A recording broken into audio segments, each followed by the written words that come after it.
I'm so glad to see you all here today. I live in McMinnville, and so I took the highway in. It was beautiful. It was such a beautiful drive. I love Oregon in the spring. Like, are there many places more beautiful than Oregon in the spring? I moved here from Boise, and it has its high points, but like, spring is nothing like this.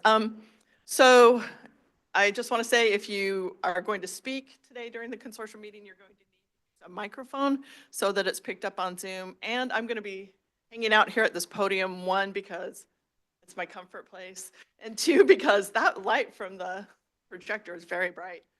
So this is where you'll find me. So if I haven't met you, I'm Shauna Tice. I'm the Technology Industry Consortium Strategist. That's a mouthful at Future Ready Oregon in the HEC.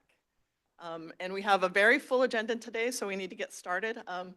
What's not on the agenda is we're going to hear a little bit from Sarah Foster in a little while about the MOU between NVIDIA and the state of Oregon. So here's the agenda if you don't have it in front of you. We'll get through some of the business of the consortium at the top. Then we're going to look at the occupational profiles that we visited last consortium meeting. And we have 14, I believe, detailed occupational profiles that we'll spend some time looking at. And then we'll have the opportunity to vote on. After that, we're going to hear from Oregon State University about some of the work they're doing with their Future Ready Oregon grant. We'll break for lunch, and then we'll have a panel. And then the real reason I think people are here today are to go to the Oregon State University Collaborative Robotics Institute. That is technically optional, but I don't know who wouldn't want to see that. So we'll do that at the end of the day. So again, I want to thank you all for being here. And I'm going to turn this over to our executive leadership team to make some welcoming remarks.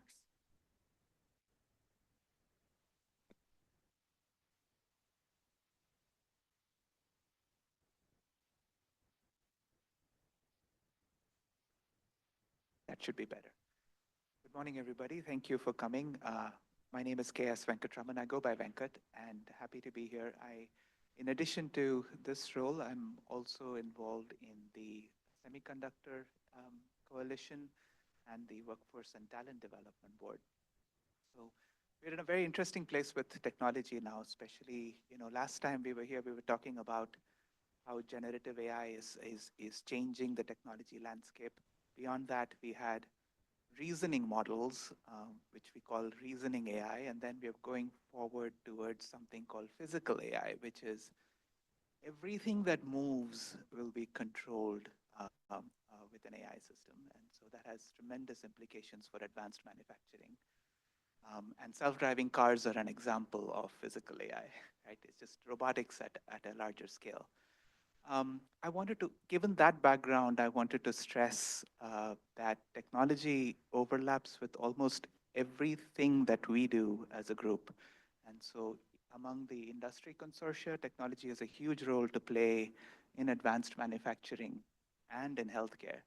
And so I feel that there is a very strong opportunity for more collaboration, not only across the consortia, but even among the Workforce and Talent Development Board, because there's a Workforce Readiness Committee that has identified human skills, we call them employability skills, and also lifting our STEM scores. So there's a project STEM Lift that is currently being put in the charter, and that's something we're executing on. So I feel that the opportunity for collaboration is intense. So we should look at how we can combine forces to really change things in Oregon. And finally, I just wanted to say thank you all for coming, and it's very nice to be here. Good morning, everyone. Lisa Scaria, president of Mount Hood Community College. And Venkat and I didn't compare our notes about what we were going to talk about, but I was going to share one of the developments at Mount Hood Community College. We received some funds last year from the state around semiconductors, and we're in the process of working on creating a smart lab. So it's that combination of advanced manufacturing and AI that we can use both as kind of a demonstration, right? Trying to get especially our K-12 students interested in what's possible, but then also an opportunity as a learning lab for our students. So we're excited about that, and that'll probably get set up over the summer. Things are on order and space is getting retrofitted because we have facilities from the 70s. So it's been interesting. But anyway, glad to see you all here, and thank you for those who made the trek down.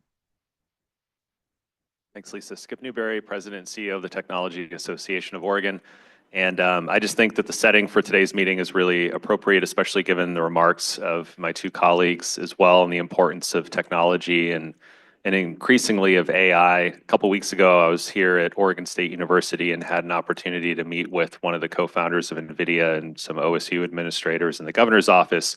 When I asked Chris, one of the co-founders of NVIDIA, how might he recommend the state best leverage what's going on here with the collaborative innovation complex and the supercomputer that'll be up and running in the near term.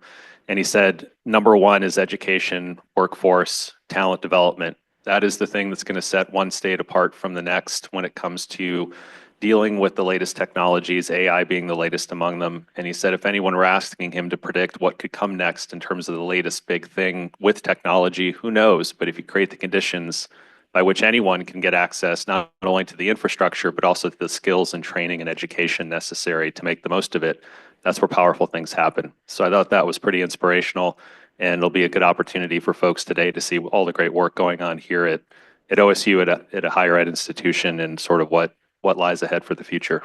Thanks. Thank you, Skip, and Lisa, and Venkat. So we have two new consortium members with us today. I'm very excited they're here, and I'd like them both to introduce themselves and their titles and maybe a little bit about what you do and what interests you. So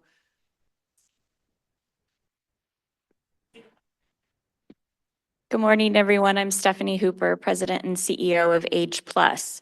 And Age Plus is a nonprofit focused on issues around aging and older adults and intergenerational connections.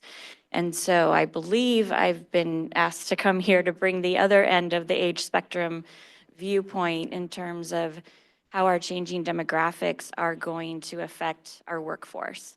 And that we need to not only have strategies for the pipeline, but retention and attraction and retraining of our across the lifespan. So a little bit. Thank you. Hi, everyone. I'm Chris Hutchings. I'm the Managing Director for the Bates Center for Entrepreneurship and Leadership and at Lewis and Clark College. So we're a small school. Most of our students are not from Oregon, but most of our students end up living in Oregon after they graduate. And so we have just had a large donation, and we are adding skills classes, just the simple 1-credit, 8-week quick skills class. And then any student that does that is then qualified to take our internship class, which is during the semester. And we strongly are pushing the experiential learning and exposing them to all technology as early as possible so that they will join the workforce here in Oregon.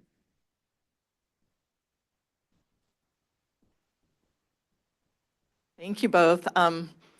So we have a hard moment at 9:50 to take public comment. Right now, we don't have any registered, but I just want to acknowledge that at 9:50, I need to check in with Ronan and see if there's anything that we need to attend to. We also have Sarah Foster, so we're going to be doing a little bit of juggling here. I'll ask Sarah to come on after 9:50, but before that, Ronan, would you go to the slide? And then the next one. Okay, so today we're going to try a consensus decision-making tool that we've used with the other two consortiums that I think have been really effective. So all of you have cards in front of you. All the consortium members should have cards in front of you. And we're going to use these cards to vote. We have 2 items to vote on today. The first is the minutes from the last meeting, and the second is the occupational profiles. So this allows us to vote, reach a consensus, of course, but it also allows us to express our opinions, come to an agreement. Oh, okay. And so we'll be using the cards for that. Nick, my colleague, just pointed out that I need to be more careful with the mic, so I'll try that. Thank you. Let's see. Jennifer's at close enough to 9:50 to call No, okay. I had a feeling you'd say that. So within your folders, you all have the minutes from the last meeting. If you want to find those, and I'll give you just a couple of minutes to look at those and see if you have any comments, changes, additions. Okay, so the next step is to hold up one of the cards that you have in front of you. If you agree with the minutes and support them, then hold up your green card. If you have things that you would like to see added or revised or amended, hold up your yellow card. And then if you want to stop and reconsider, you have a problem with the minutes in some way, hold up your red card. So all the consortium members choose your card, and it's an easy way for me to tally. Assuming I don't get blinded by the projector. I'm seeing all green. Okay, and we have a quorum, so I think we're good. Hey, thank you. That was remarkably easy. I appreciate it. Okay, 9:50. So no public comment, so we can move forward. And I think now's the time that we'll ask Sarah Foster to join us. Sarah Foster is representative of the governor's office and is here to talk a little bit about the memorandum of understanding. Hey everyone, am I in the meeting and can you see and hear me? We can No? hear you Yeah. there. Yep, we got you. You me now. And I see now the room and I'm very big on the screen. So I actually wish I was in person, not just for that reason, but partially for that reason. So it's a pleasure to be with y'all even virtually this morning, and just wanted to share. I know there are a lot of questions and hopefully excitement about the recent announcement that the governor made around entering a memorandum of understanding with NVIDIA. And I'll just share really high level that the MOU establishes a collaborative framework for Oregon and NVIDIA to really focus on expanding AI education and skill building to prepare Oregonians for the future, and help state agencies identify ways to be responsible with using AI to improve government services. So really see this as an opportunity to lean in, knowing that AI is here, and we really want to be out front and leading the way. One of our first efforts we plan, the MOU is very broad, but really want to start somewhere. And so one of the first efforts we plan to launch with the NVIDIA MOU is the Ambassador Program. And I know Venkat is very familiar with the Deep Learning Institute at NVIDIA and the Ambassador Program. So he can probably share more than I can at this point in time. But the NVIDIA Ambassador Program supports faculty and researchers at universities and community colleges to get certified to teach AI workshops to students at no cost. So there are over 600 university ambassadors at hundreds of institutions around the world, and we see this MOU as an opportunity to bring this program to Oregon. And alongside the MOU, the governor directed $10 million in available Oregon CHIPS Act funding to the Semiconductor Talent Sustaining Fund at the HEC. A small portion of that will go to stand up the ambassador program, but there will be certainly a large portion of that left for semiconductor and AI workforce efforts. So we're working closely with the HEC on this process for the investments, and we'll just have more to share on that soon. So that was a high level. I know you probably have a lot of questions, and I'm not sure I have all the answers right now, as we're spent some time working on finalizing the details of the MOU, and are now in the process of figuring out what metrics, what governance, a steering committee will guide that.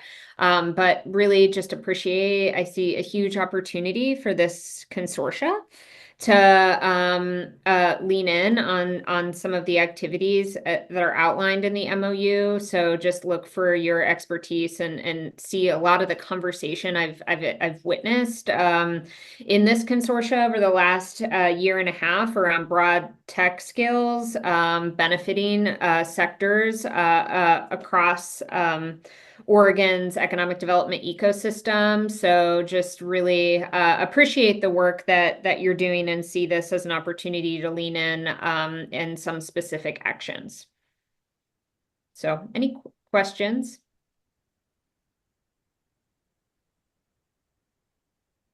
I'm going to give Venkat a chance to, do you want to come? Oh.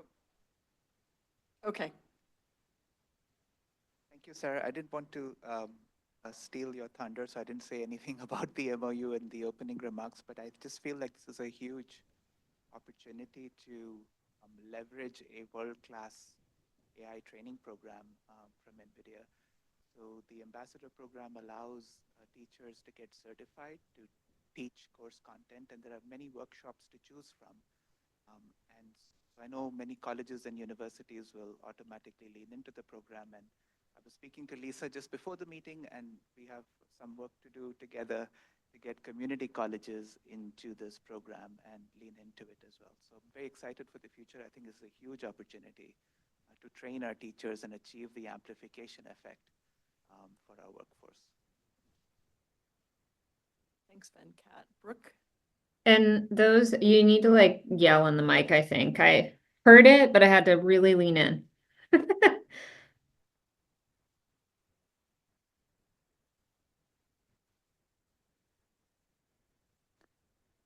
Can you hear me? I can, yeah. Okay. First of all, my apologies for being late. I am never late, and my GPS took me on a 25-minute tour of the campus. So my apologies. It's lovely. I'm wondering, the education focus, is it higher ed only, or are we looking at the integration of K through 12 as part of that, or TBD? Certainly the MOU calls out K-12. I think that we want to start somewhere. And I'd say we're starting with the higher ed community college and leveraging, I think in particular, the expertise that NVIDIA has in that space to start with. I think there's always opportunity to lean into other areas once we've gotten our legs underneath us and have leaned into that expertise. But certainly the MOU does call out K-12. Thank you.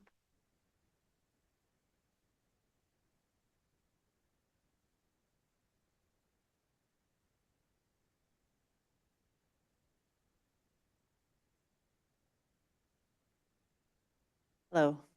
Hi, Sarah, and good morning, everyone. Courtney Martin, I'm here today from Intel on behalf of my colleague Melissa Evers, but it's wonderful to see a lot of fellow travelers in our semiconductor and technology workforce development efforts, so glad to be here. Just more of a comment, it was really exciting to see this announcement. I think it's great for the state of Oregon, for the colleges and universities, for our students, for our communities.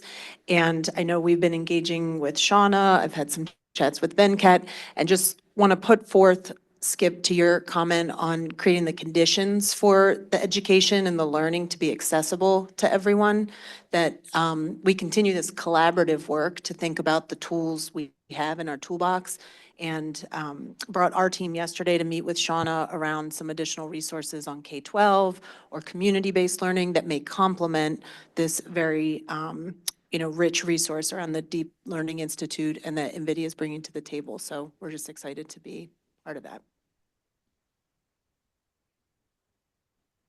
Does anyone else have a question for Sarah or?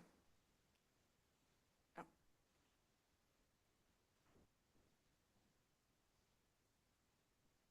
Hi, Sarah, Stephanie Hooper. Is this exclusive to Oregon, or do they have other similar MOUs to other states?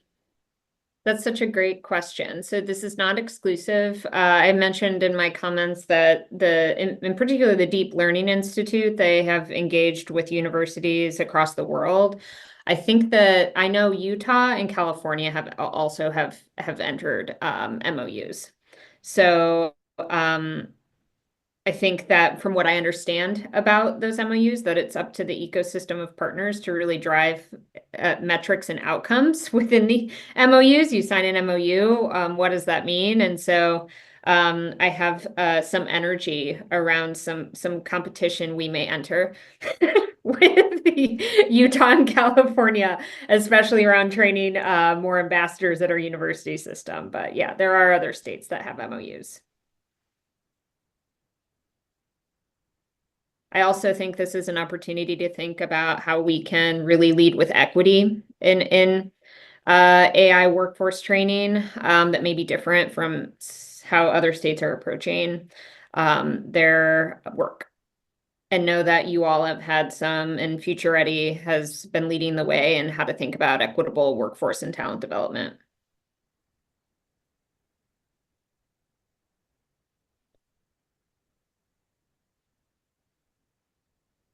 Can you hear me, Sarah? This is Yeah. Nagi Nagnathan from Oregon Tech. I know the details are evolving in the MOU. Does the governor have any short-term goals or long-term goals in mind in terms of how she would see the success of this MOU? Sure. I probably don't have a satisfactory answer for that one. I'd say that we want to start with the ambassador program and start identifying realistic metrics for how many ambassadors we get kind of trained up in the Deep Learning Institute across the higher ed ecosystem. And so I'd say we'll start there. But as we convene, the steering committee, and if you look at the MOU, you'll see some suggested metrics. And so I would look at that, think about how we might, I say, stage the work, but prioritize it. And I'd say the first kind of out of the gate is this ambassador program.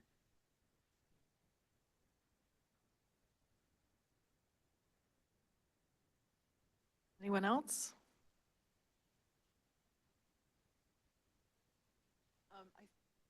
The MOU is online, I think. Do you have, you have the press release, right? Sarah, is the MOU online? The MOU is online. I can share it. I can share the link again so Shauna can share it with the group. Thank you. It's a link in the press release, but it is online.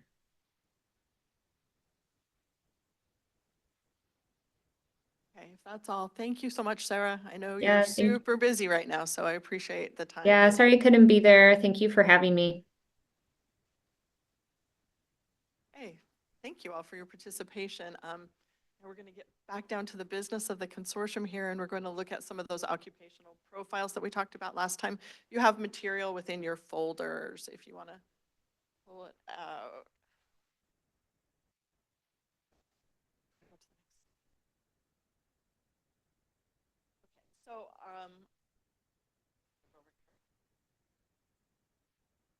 So, as I mentioned at the top, we're going to continue our discussion of those high-skill, sector-specific occupational and wage information that will be published on the HEC website by the consortium. Today, we're going to review, I think last time we gave you a single occupational profile. Today, we have 14 profiles. I want to say that these are not meant to be the end all that we're going to do. This is just a start to get your opinions, get you to weigh in on the content. We've included the format similar to what we've done last time. At the end of this period, I would like to vote on those profiles and get your approval to move forward with what we have. I understand there may be some changes. We've shared these with all three consortiums now, and there's been feedback from all of the consortiums. And so we'll merge those and come together with something new to show you in July. But today we have Ronan, who you're all familiar with, who's going to talk about the profiles. And then we have a rock star of economics here to answer your questions and talk a little bit. He's shaking his head, but everyone who knows Jason knows he's a rock star of economics. So hi, everyone. My name is Ronan Fitzsimons-Bray. I'm the administrative specialist on the Future Ready team. And just a reminder of why we are asking you to vote on why we have to do these occupation profiles. House Bill 3306, which was passed in 2023, was a technical bill that amended a lot of existing workforce statute. For our purposes, we are concentrating on the mandates that were added to the industry consortia, and those were to establish wage rate standards varied by locality for each skilled occupation within each of the sectors, and once every 2 years, recalculate those wage rate standards using relevant economic and employment data made available specifically by the Employment Department. So we have considered feedback from this consortium and from all 3 of the consortia, and are recommending at this time that we move forward with occupation and wage profiles to be published on the HECS website. But again, to reinforce the fact that this is really just the start of this process, I thought it might be helpful to sort of walk through like the phases of this project up to this point and where we're hoping to take this project in the future. As you may recall from our Q4 presentation from last year and Q1 of this year, much of what we've done with this body of work up to this date has concentrated on figuring out what establishing wage rate standards for high-skill occupations in each industry sector actually means. So, for example, some of those definitional decisions we made early on around skilled occupation, locality, sort of understanding how the Employment Department gets the data they do. Where we're at right now is really just starting phase 2, which is meeting those minimum statutory requirements. So we see that as publishing wage information from the Employment Department for high-skilled occupations within each industry sector, publishing these profiles, and that at some point we'll also bring you a methodology statement sort of encapsulating what the information in these profiles is actually saying and what it's not saying, if that makes sense.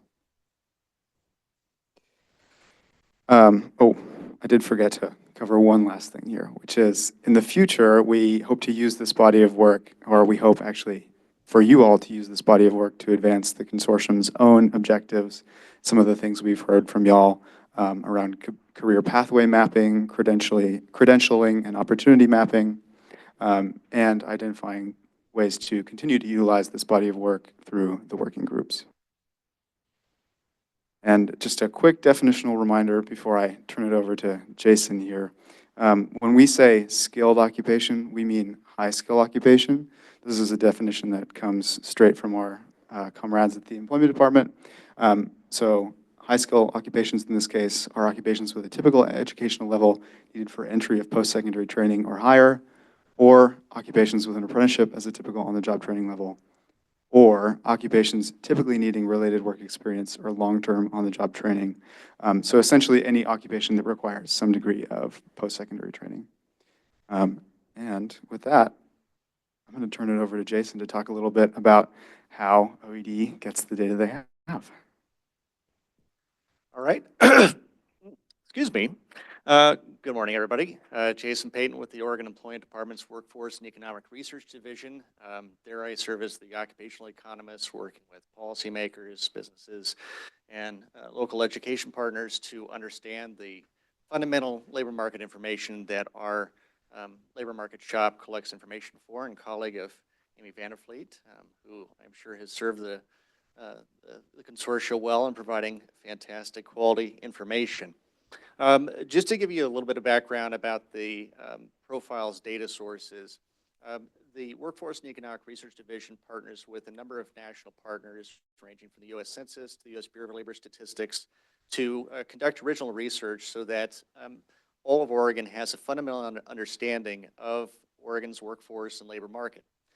One of the key foundational surveys that we partner with the U.S. Bureau of Labor Statistics to collect information on is the Occupational Employment Wage Statistics Survey. This is a national survey conducted by all 50 states where we send out surveys to businesses across Oregon asking fundamental questions about what type of jobs that those employers are actually hiring and employing and what they're paying for that good work. These are fundamental questions that we have to answer for employers and job seekers and students around Oregon so that they understand what their worth is effectively. You know, how much can I get paid based off of my experience, skill, and education? From an employer standpoint, how can I hold on to good talent? Am I paying enough to be competitive, not only across Oregon, but across the country if I'm competing against national or even international competitors for that workforce? And so we conduct this survey, we collect responses from about 10% of Oregon's businesses. While that sounds like a relatively small percentage, those employers represent over a majority of all of Oregon's covered workforce. So we actually have point data for the vast majority of Oregon's covered workforce here in Oregon. That gives us a lot of leverage to understand the fundamentals of what these jobs are being paid, the staffing patterns of various industries and employers, so we understand how that's changing over time, and leveraging that for some of the other resources that you see in the profiles, including those job openings and projections over the long run. One of the core programs that we have at the Workforce and Economic Research Division is a long-term projections program. This is a partnership with all 50 states again and the U.S. Bureau of Labor Statistics to forecast over the next 10 years a rough, relatively conservative estimate as to what our long-term workforce needs are going to be here in Oregon. So for instance, our projections economists over the last round of projections for 2023 to 2033 projects that Oregon's workforce should expand somewhere around 8 to 9% over the coming decade.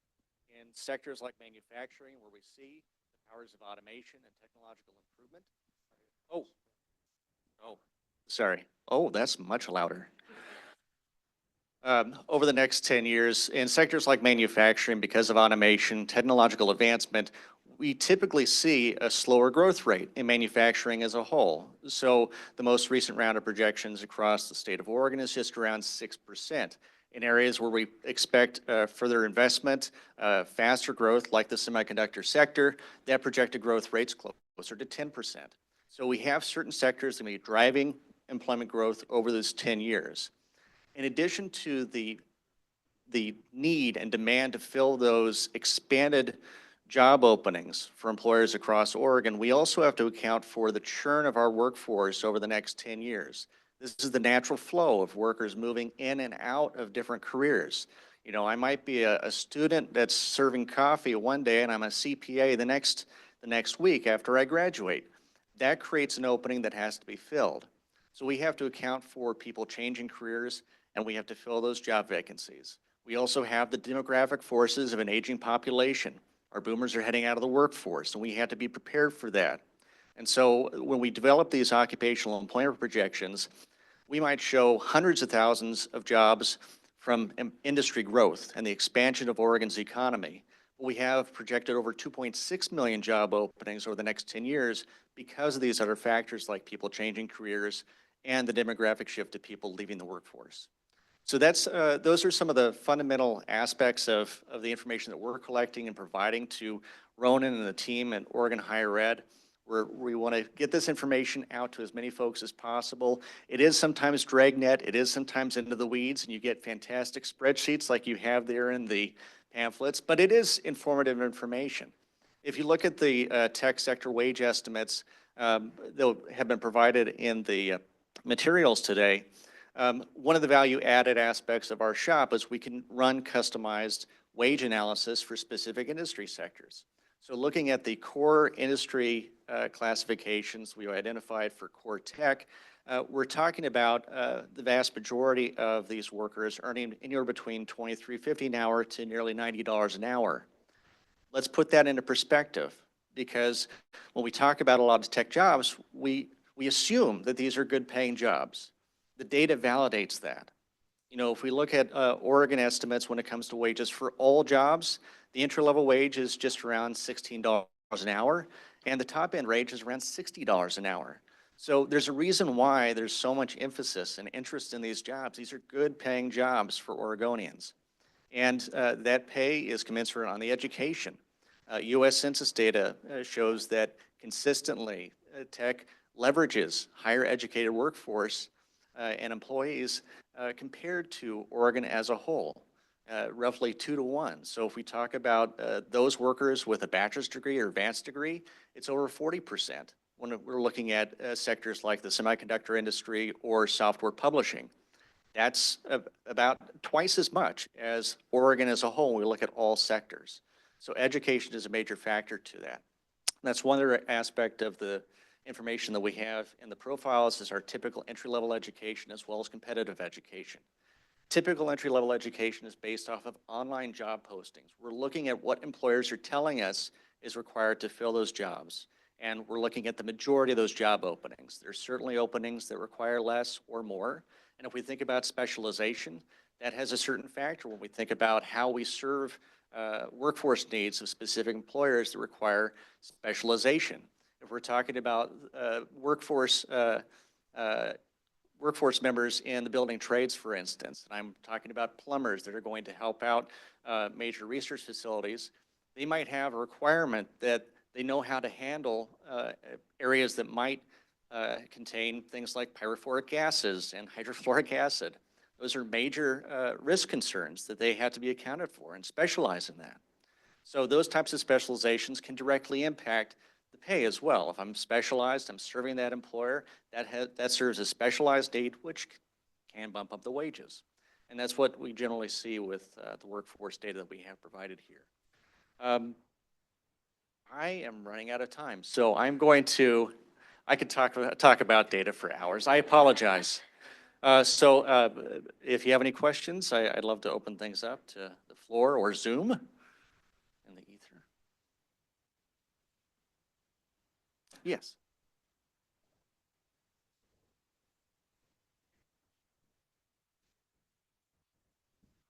It's a very good collection of data. So what are the next steps, having spent a lot of time to compile this? How do you see people using it effectively without having to pour in, and even if they understand? So what is the pathway of using this information?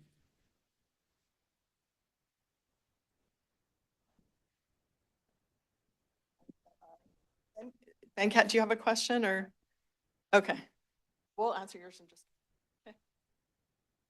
Thank you, Jason. I wanted to ask if we have demand-based data from businesses in Oregon or just overall technology sector. Because one thing that we'd like to do is to understand the supply and the demand gaps across the technology sector as a whole.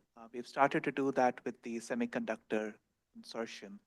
I think going broader would help us understand what the demand is, and then we as a group across the consortia can go figure out what the supply data looks like, where the gaps are, and how we can work to fill those gaps. So that would be interesting to see. Yeah, Venkat, that's a great question. And I think there are two main resources that can help at least provide this group some background information.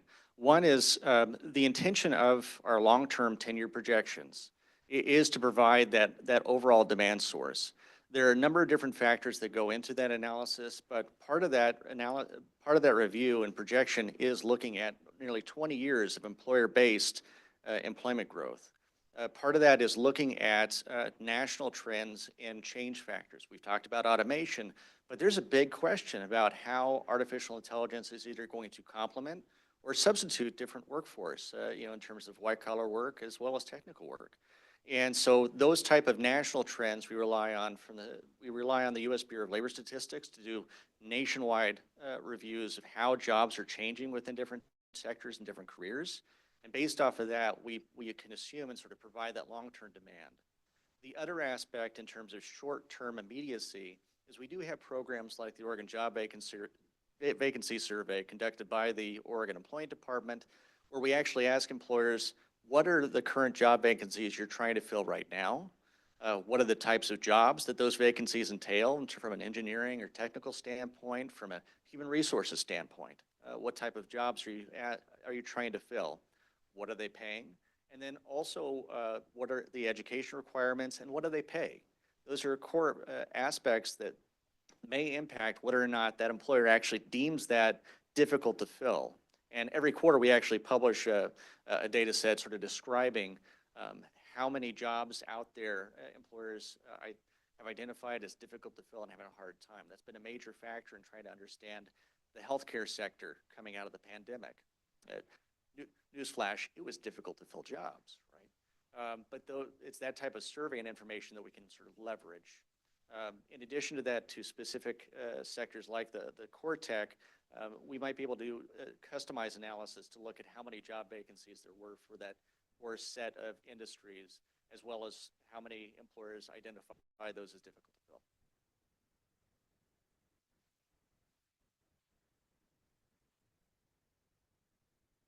Someone else have a question or? Oh. Oh, okay. Yeah, yeah.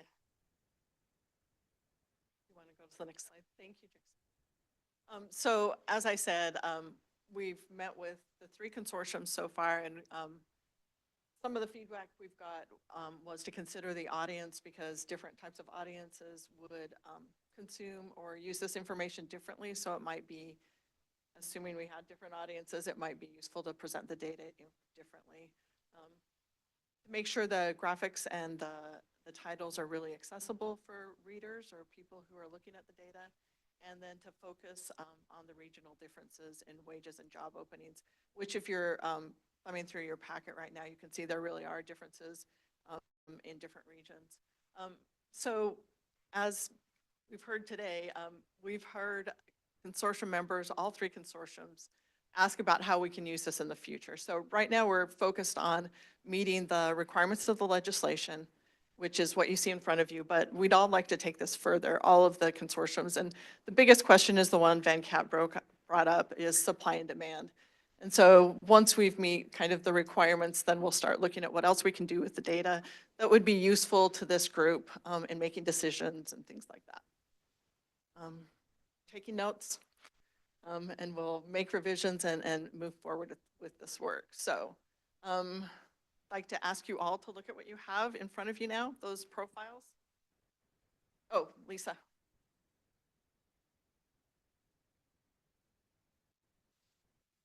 A question, I'm not sure who it's for, but I noticed in looking at the profiles, most of the educational requirements are bachelor's.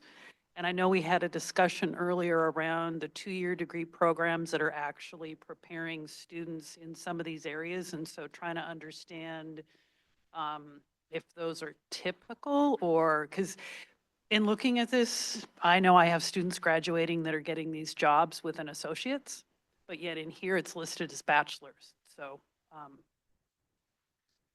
Yeah, I think Rhoda and I can actually probably hit both ends in terms of the selection of occupations and the data itself. From a data standpoint, you hit it on the nose. The typical entry-level education is essentially looking at the spread and distribution of education requirements and finding what that 50th percentile and higher is for that particular occupation. So if we're finding that when it looks at job openings, it's that more than 50% of the job openings effectively require that bachelor's degree, it's going to become sort of the typical definition. But that doesn't mean or preclude, unless there's a licensing requirement, that occupation could require less if there's training opportunities or opportunities in the local area. well, and just thinking about this being useful going forward, and kind of to Venkat's point, if we're looking at supply and demand and we use that narrow definition, there could be other community colleges preparing graduates to work in the fields in Oregon that aren't being calculated or recognized, and it could potentially skew the opportunity, also potentially impact negatively employers who look at this and may not think that the community colleges can actually support that. Yeah, and that's a great point. It's always a challenge when it comes to understanding the entire spread. How do you classify and peg one particular opportunity for another? For us, we are typically coming at it as, if I'm a high school student, if I'm a college student, and I want more opportunities than not to fill that particular opportunity, what am I going to expect in order to have the training and education, in order to actually submit that resume effectively? So there are certainly avenues and opportunities where that opportunity may be an associate's degree. Absolutely, post-secondary, 1-year certification may also be the way in. But that's an employer-to-employer basis. And so I think that's an important, great point to raise. It's not easy trying to classify occupations. Amy, you look like you have a comment, do you? Yeah.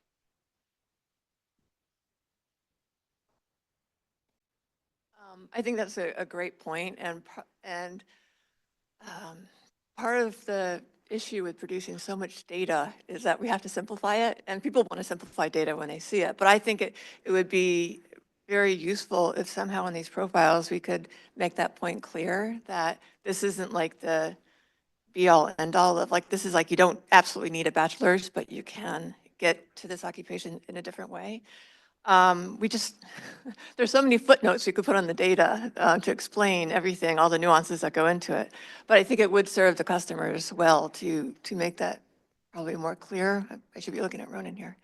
And especially with tech and especially with how certain occupations are evolving and training is evolving, a lot of these things seem pretty old school, like you need a bachelor's degree to get to the certain occupation. And I think things are evolving with training programs at community colleges and other training providers where they're trying to get around or they're trying to work around the more formal educational requirements. And I think that needs to be acknowledged as well.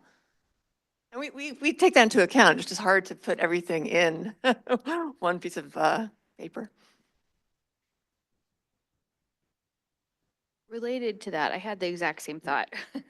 And specifically, I mean, as many employers are actually moving away from requiring college, at least my company and within our industry, we will accept like years of experience instead. And all of the jobs I've hired for in the last several years, I've had that flexibility. So I think this relates to this kind of broader thing. We're doing this in the clean energy sector where we're looking at kind of career mapping out. How do you get to these places so that a community college program that offers this X program gets you this job, which then leads you to this job. And I think that's some of what, and I know you guys are just looking at data, so this is not you need industry help to do this, but I do think that this is important to map out like, what are the connections between some of these jobs? And then what are the ways in which you can get here that isn't a traditional 4-year college degree? Because you're going to have people come at many of these jobs in a completely different way. My husband works in IT and he does not have a college degree. So I think it's important for us to like collectively as a consortium think about how do we map out what do those career pathways look like to support some of this additional infrastructure. Because if you're an employer and you see that you need a 4-year college degree for one of these programs, or you require it as an employer and you don't see that in Oregon, that may make you less likely to feel like you have the support system you need, but that may not necessarily be true, right? If we have all this other infrastructure in place.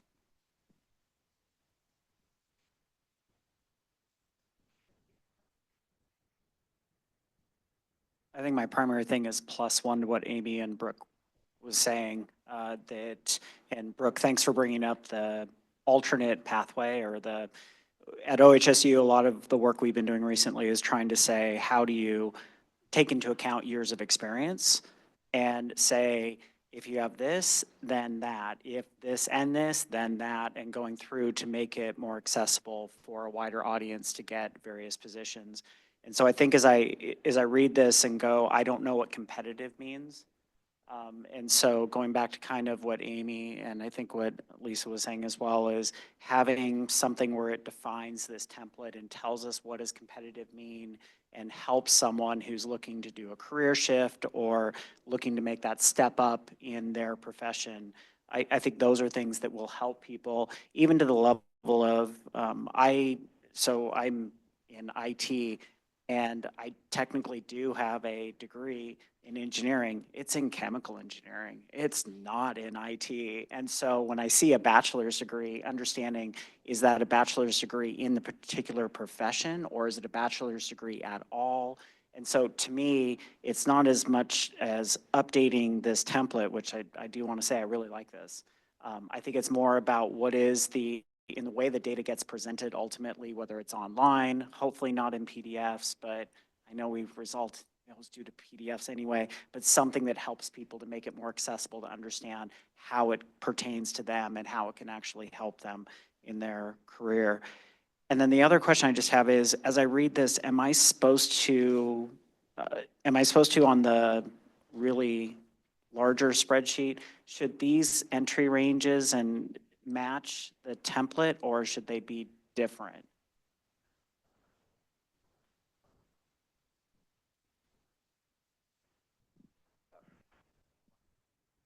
work? Yeah, I can clarify. So the spreadsheet is the tech sector specific wage ranges. These profiles are industry-wide. So the minimum wage range that you see for software developers is across all industries in Oregon, whereas on that Excel spreadsheet, it's just those industries in the tech sector. And I don't know if you want to add any technical clarifications. That's exactly right. So there is a difference in terms of the wage numbers that you see there. In addition to that, going back to the competitive education definition, where typical entry level education is looking at what employers are telling us is the minimum requirement. Competitive education is intended to look at what the workforce is in that particular job. So we use US Census data to say, let's look at software developers and look at the education attainment of people that have self-identified and said, I'm a software developer, and this is the level of education attainment that I've achieved. There's unfortunately a limitation with the data that we have access to in terms of these national surveys, so that the specificity of which programs of study that they might be into, it's a little bit harder to garner specifics in terms of that flow. But we do have a sense that, for instance, when we look at the healthcare sector and registered nursing, over 70% of our registered nurses have some sort of bachelor's degree or higher, right? So not the licensing requirement, but the workforce has that degree. So the intention of having a competitive education is so that that student can say, okay, I might be able to qualify for a job application, but am I going to get that job if 50% or 60% of the people have more experience, more education than I do? And so that's the intention, at least.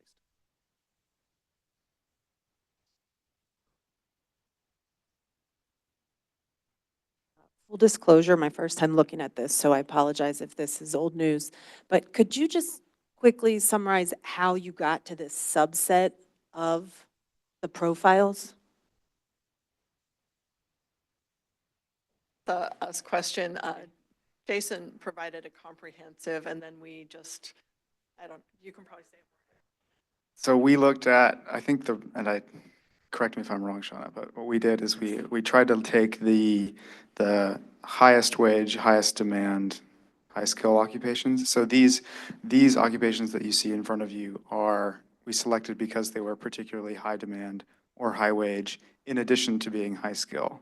So part of the statute is that we have to publish data for all high skill occupations. Not all high skill occupations are necessarily high wage or high demand. And I don't remember off the top of my head what the threshold for high wage or high demand is. So that is a Jason question, but does that answer? Yeah, and then maybe within that, how do you think and test this against the major employers in the region? Like, does how our workforce data presents itself in here to sanity check that on what's happening? Got it. I think that's a Jason question. So to specific employers, frankly, there's a pretty limited amount of information from things like job postings when it comes to wages. There's actually legislation being discussed right now in the session about whether or not employers are required to actually post what the job's going to pay or the pay range. That's not necessarily consistent across most employers. So the best approach that we have is we can do customized analysis like we did with the core tech sector. We can look at a specific group of employers, not necessarily down to one or two. That's a limitation for confidentiality purposes, but we can at least group those. So what you see in the difference between the profiles and that spreadsheet is a good example of where we're looking at core tech employers specifically within the statewide region. You can, provided there are enough employers, break that down regionally. So we could get down to the Portland metro area for core tech and see if there's enough employers to speak to a wage difference and see what that wage range is. But typically, what you see here at the statewide level is kind of a snapshot of how far we can get into the weeds, if it were.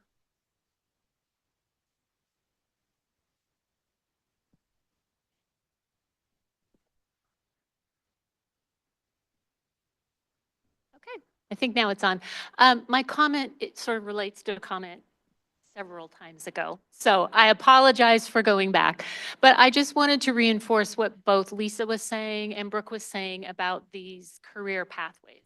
I know in the semiconductor consortium, this is something we're thinking a lot about, stumbling over, frankly, because it's really difficult work to look at, you know, how you move from this place and this credential into those degree pathways. So I just think this is such an opportunity for all of the consortia to work on and to think about. The behavioral health career pathways, you know, is an excellent example. I know that that field is a little bit licensure and credential driven, and so that helps in some ways to define those pathways. But what we know, our goal is really to broaden the participation in the field by making, sort of accelerating the pathway into credentials and careers, and also trying to understand what those are. So what an associate's degree might, you know, what skills you'll have, and employers can count on that and then move into a career. And knowing then that that employer is your partner in taking where you're at now, going back into education. So we've sort of designed this idea of a career ladder where you're coming in and out of education opportunities and earning those credentials that further your career. Now that's an aspiration, but I really think that it's an opportunity for all of us to think collectively, like what are those kind of interim steps to a degree, so that someone isn't staring at a 6-year pathway to an engineering degree. You know, they're saying, I can't do that. I have a family. I can't possibly afford that. And instead, if we can break things down and show them that these are portable, you know, transferable kinds of credentials.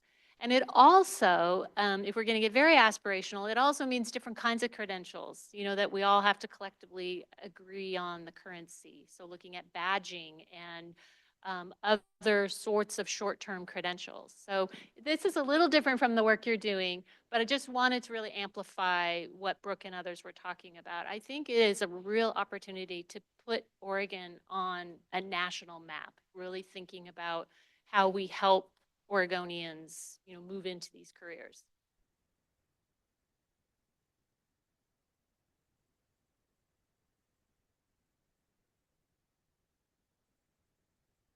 Thank you. I had a similar question as Courtney about, you know, this list, and I guess what I'd add to it is, it'd be helpful to know how this will be presented. You know, if I think about the equity lens and first-gen students looking at this and saying, oh, these are the hot jobs, and if I don't do one of these, I'm not going to find a job in Oregon, that it feels like maybe there's an opportunity to provide a little bit of context. And I, you know, think about some of the things that aren't on the list, and one of the, you know, and this is just anecdotal, but one of the areas that we've spent a lot of time in at Portland State's around power engineering. And if you think of AI and all of the servers and the things that are needed to support that, well, power is a big part of that.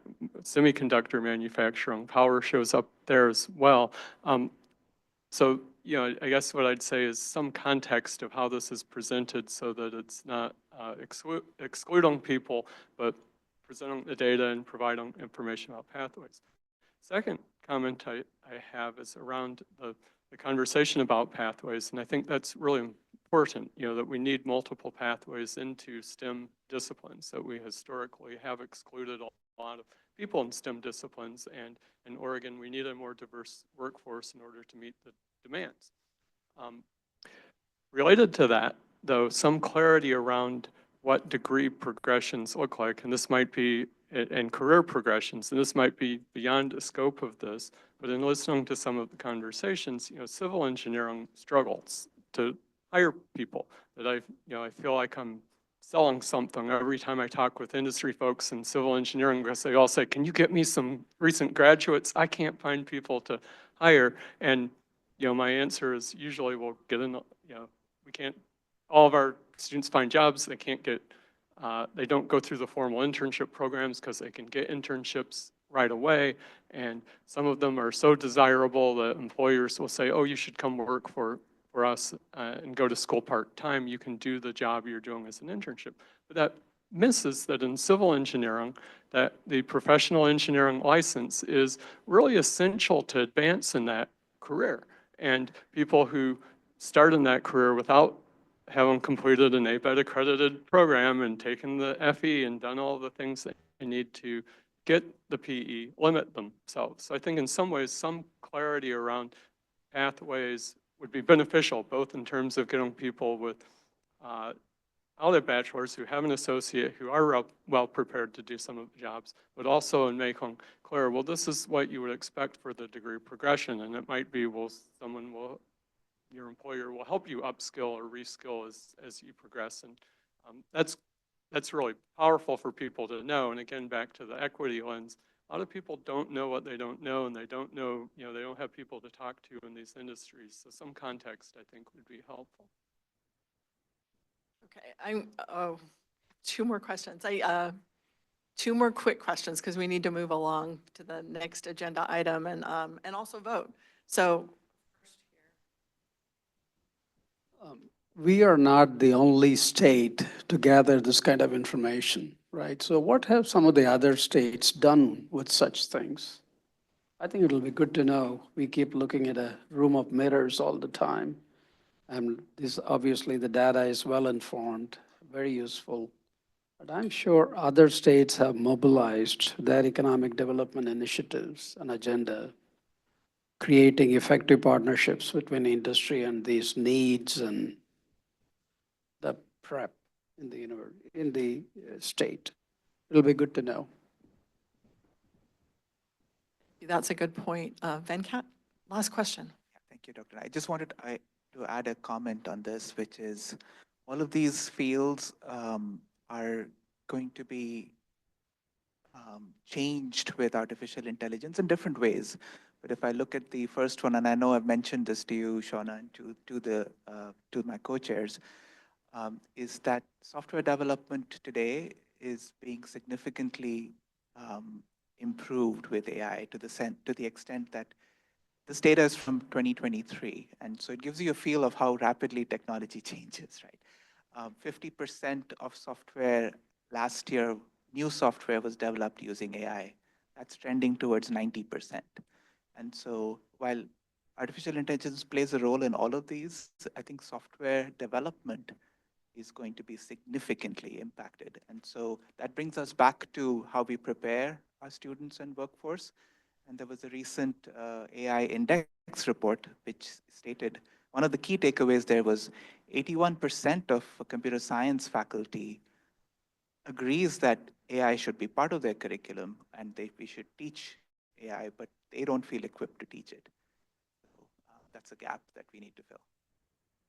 That is a gap. And I want to thank you all for commenting. It's really valuable to have all the perspectives in the room and have you all talk about your experience personally with your husbands or yourselves or with your students.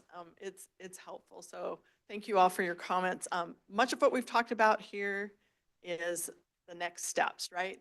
What we can do with this information once we've met the legislative requirements and published this online.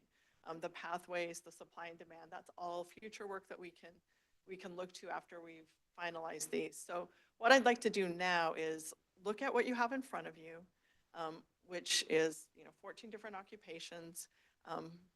Industries are aligned, the industries they align with, the demand, the regional information, and I'd like to vote on that, whether you're okay with that being published as it is. Oh, Nick, do you have, no, okay.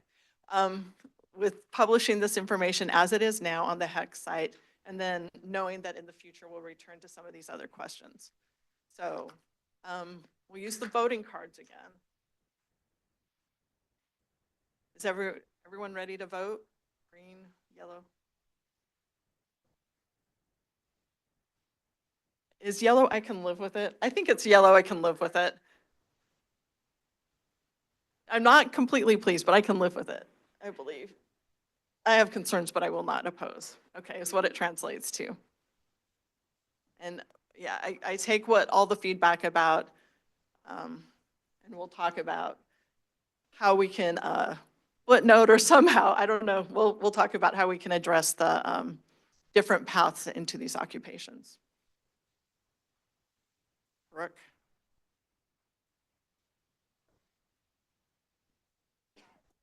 The wage standards, what does that mean? Like it's not like we're setting a prevailing wage for the industry, right? It's just more of like this is what we've determined is the average wage based on the data, and it's informational. And then is the goal that this gets posted online also as informational? Is this for job seekers? I guess I'm confused about the audience. Sorry, two questions.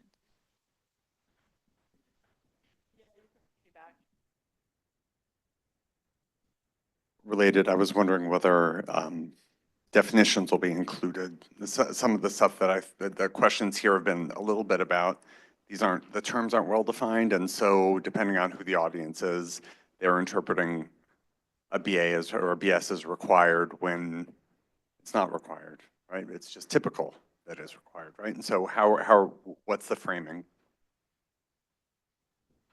Audience is an ongoing question here. The audience for these are, I don't know. Do you want to address the audience question? I'm sorry, I keep giving you. That's okay. Yeah, we've gotten this question a lot in each consortium. I would say at this stage, the feedback we've heard is that these profiles are probably better suited towards policymakers, program developers, and implementers rather than students, training participants, or employees. We want to get these to a place where a student or a learner or a program participant could pick this up and identify all of the things that we have been talking about in terms of what does minimum education requirement mean, et cetera. Does that answer your question? I'm sorry. Yeah, that's sort of the audience we're thinking right now. And then in terms of where it's going to live, that's also an ongoing conversation. In terms of like formatting, we're thinking it'll be on the HEC website. But yes, this is primarily informational. The HEC does not have the statutory authority to set wage standards like prevailing wage rates, if that's so. That would be awesome if we did, because I'd get an immediate raise if I could set my own wage standard. Okay, that's beside the point. Okay. Sorry, I have a very logistical question. On the back where the map is, we've got 2023 employment data with the N, but in 2024 wage data. Is there a reason there's a discrepancy there? There's always a reason. There's always a footnote, right? Thanks, Sean. A great question. So the survey that we're conducting on behalf of the U.S. Bureau of Labor Statistics benchmarks off of May of a given year. So the data that Ronan and the team had to work with was our last set of data, which was benchmarked to May of 2023. And what we do each year is when we get the data set, we try to age it forward using the employment cost index to the most current date possible. In this case, it was the first quarter of 2024. So based off of the employment cost index, the wage estimates are for that first quarter 2024, but the employment is benchmarked to that May 2023 date.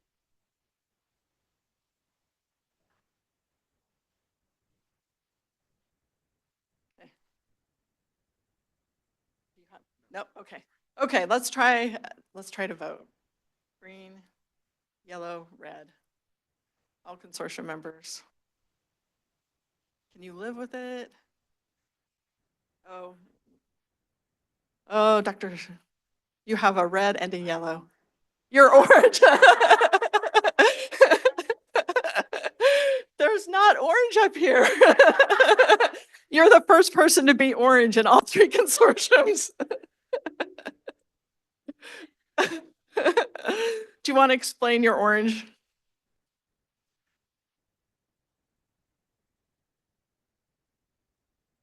Since this is a HEC report, the HEC approves all the programs and degrees for 2 years and 4 years.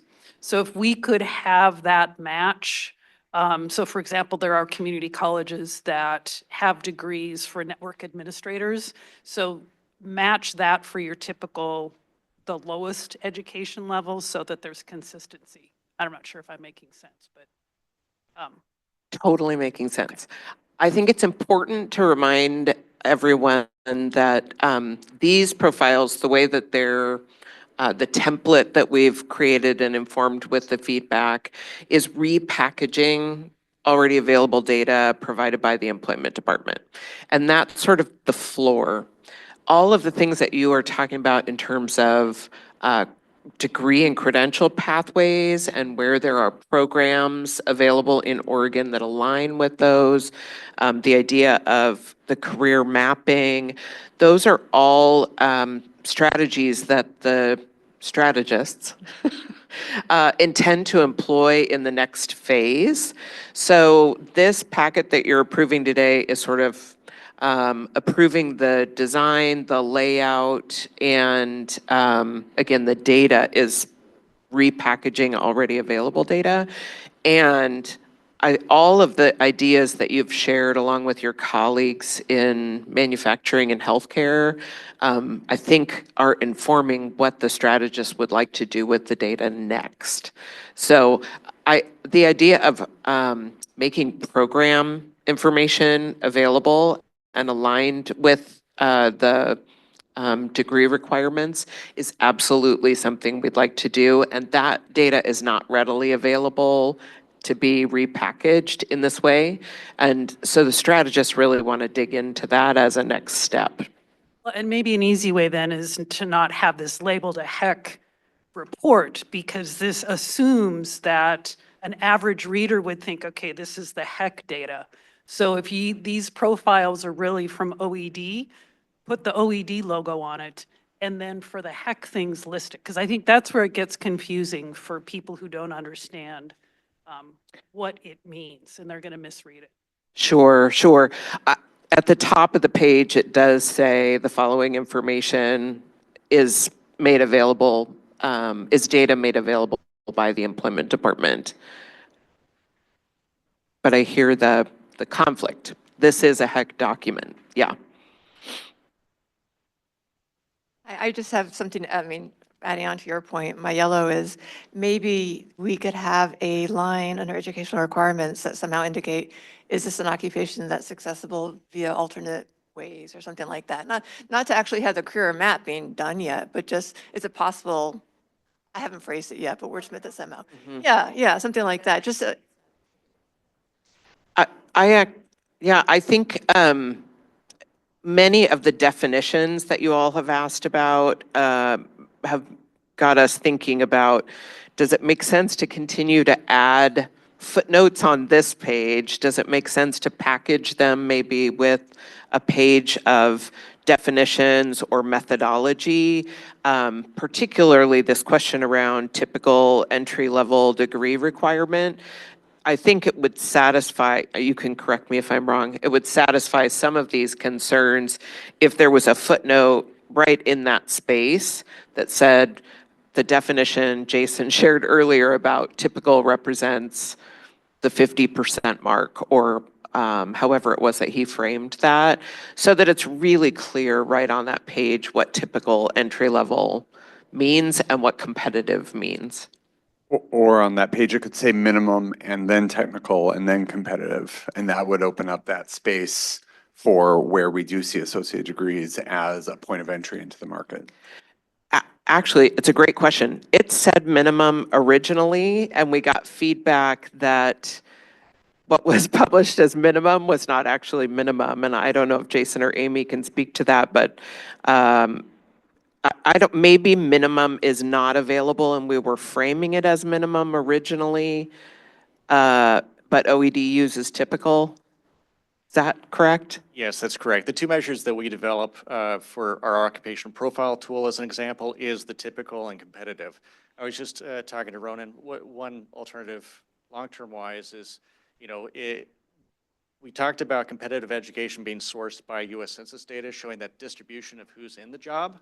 So that may speak towards your concern about showing all the different pathways in terms of education attainment, at least based off of historic data.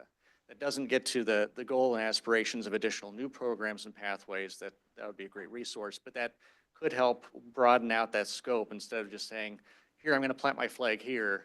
let's talk about a broader scope of population Mhm. that's doing that work. Does that make sense? Yeah. So I think to the question, minimum educational requirement is not readily available data at this time. So that is why we switched it to be consistent with the data that is available, which is that typical and competitive. And building on that, I think we have some other opportunities to explore in the future. But for this point in time, this data is intended to repackage data that's already available. We have not invested in sort of our own primary research at this time, but intend to as the next step. Okay. I think we probably need to Yeah. move to another We vote. do. I think we were all yellow or green except for one orange. And so I think we do need to move to our next agenda item, which is OSU GIS program. Move to another vote. Okay, sorry. Okay, another vote. Red, I'd like to see your cards again. Red, yellow, green.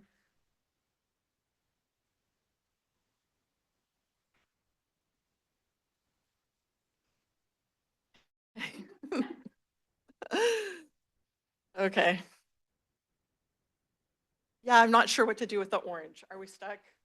Yeah, Nick's So I facilitated two of these for I'm Nick Rechtenwald, the manufacturing strategist, and I facilitated this conversation in the manufacturing consortium and in the healthcare consortium.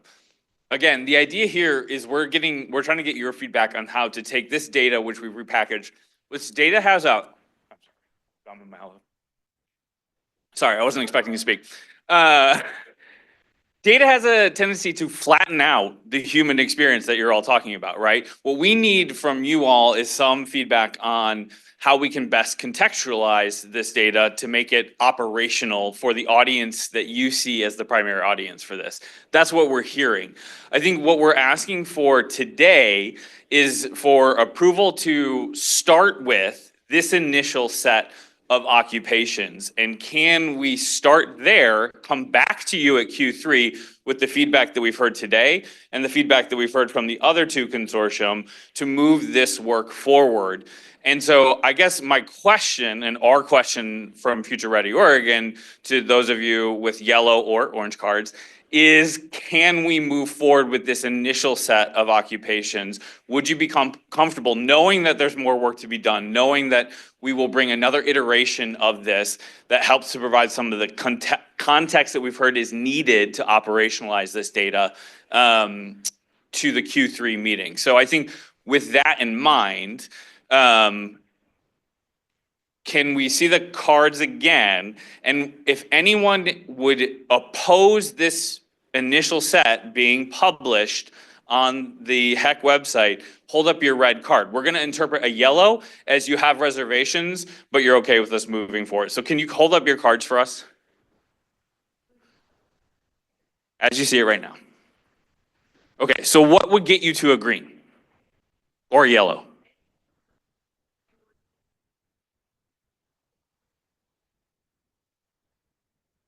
Okay.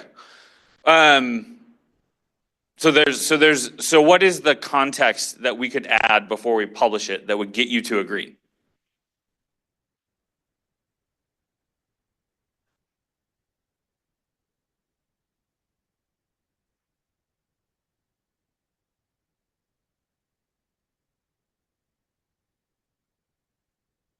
Okay.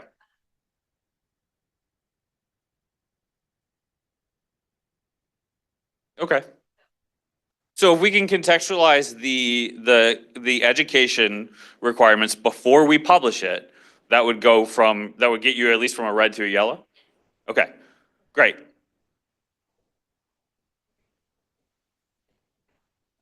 Okay, we may not have data on experience level. We can start with what we have. And again, this is not the end point of this work, and we will not publish it as the end point of this work. We will publish it in a way that makes it clear that there is additional work to be done, that these templates are iterative, and really, we're talking about a matter of months between what we publish very soon and what we bring back to you in Q3 in July. So I think, but to meet the legislative intent and to show legislators that we are, following through on our responsibilities that have been set for us through this legislation, we need to try to have something published initially. So if we add that context to the degrees that we've heard today, before we publish anything,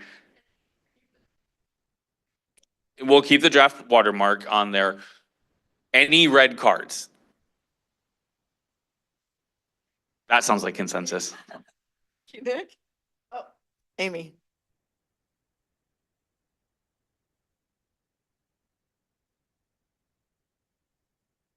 Yeah. How will we get feedback?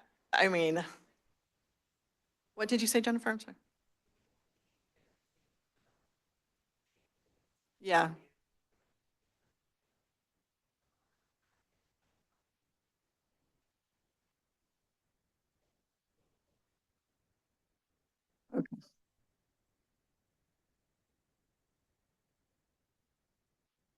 I, I, I, I can follow up with you, with Lisa, Steve, with anyone, and honestly, you can reach out to me anytime. Like, if you have concerns about this or anything else, we can talk and work towards, so maybe consensus is a little easier in July than it was today.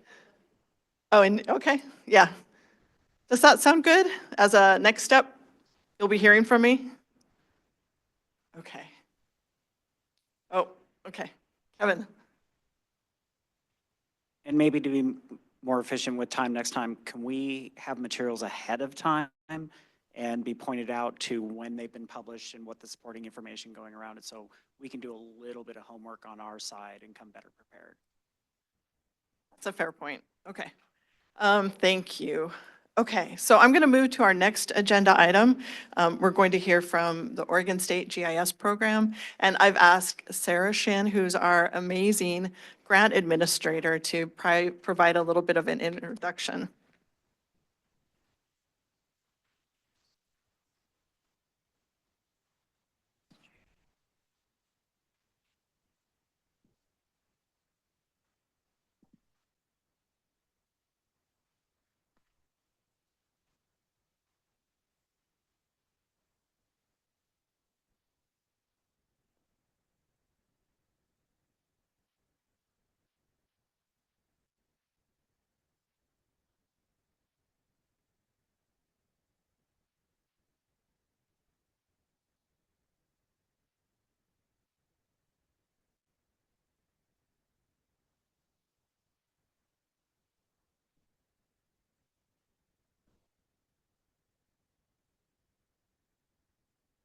Hello, yes, it's working, great.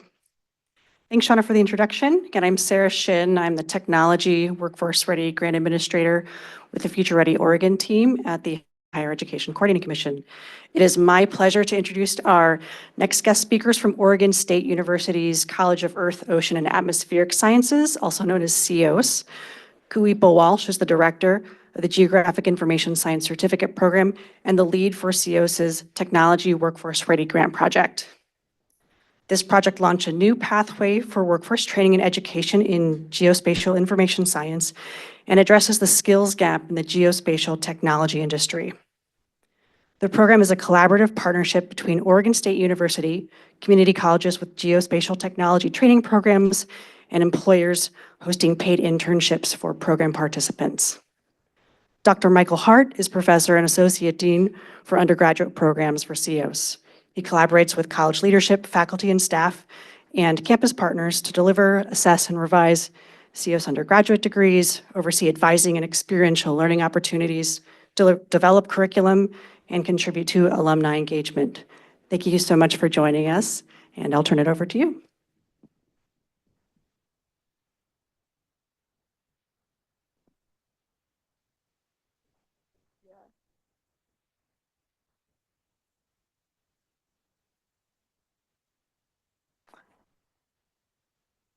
So, thank you, Sarah. As Sarah mentioned, I'm the director at the GIS program.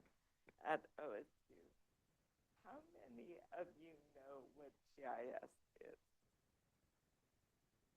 Oh my gosh, that is awesome. For almost every hand was raised. That's really cool. For those who didn't raise their hand, how many of you used Google Maps or Waze to find your way here today? Yeah. How does anybody have a self-driving vehicle? Oh, nice. So that is awesome. So you use GIS spatial data and algorithms to help that vehicle get here today. So it's a really awesome technology. You also were talking earlier about pathways into STEM disciplines. And what I find is people in Oregon really want to do work that's meaningful, that makes a difference. And a lot of them see GIS as the way to do something that helps Oregon manage natural resources. And climate is a big worry for a lot of people, and they see GIS as something, yes, they can put on their resume, but also something that they can learn about and do good work for Oregon. And it's kind of a easy way to get them involved in software development, data science, all these technical STEM skills we want them to get.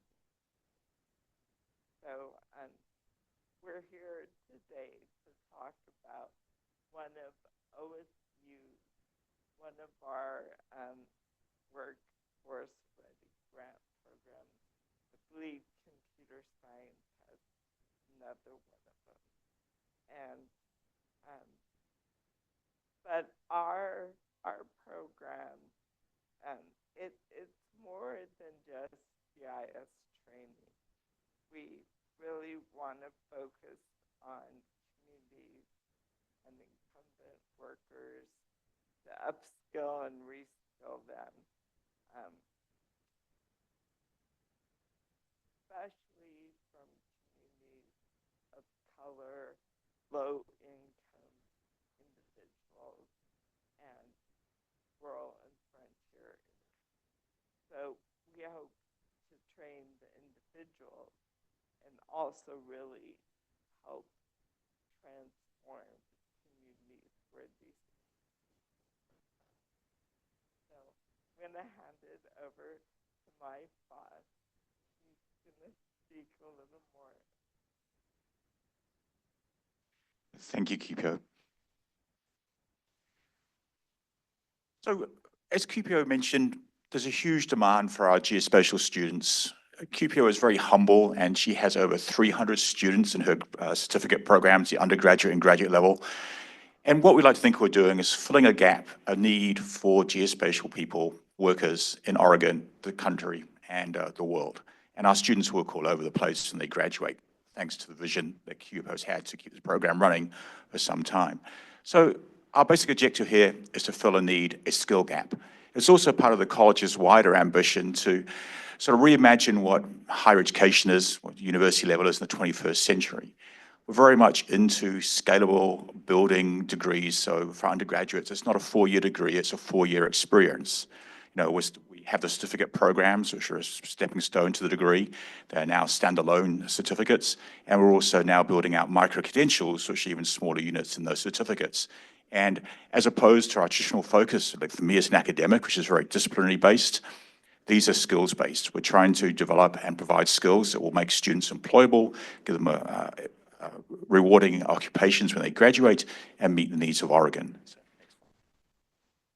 So, as QPO mentioned, geospatial data and science covers every aspect of our economy here in Oregon, from the GIS and geospatial services, deployment enterprise solutions that many businesses and local governments and other organizations have, data analytics and modeling, state and local government, forestry and agriculture, precision agriculture and forestry in particular, engineering infrastructure, data security intelligence, geospatial intelligence, and geospatial intelligence foundations, huge potential employers and current employers of our students, and of course the education and community engagement sectors. So say our reach and footprint is rather large.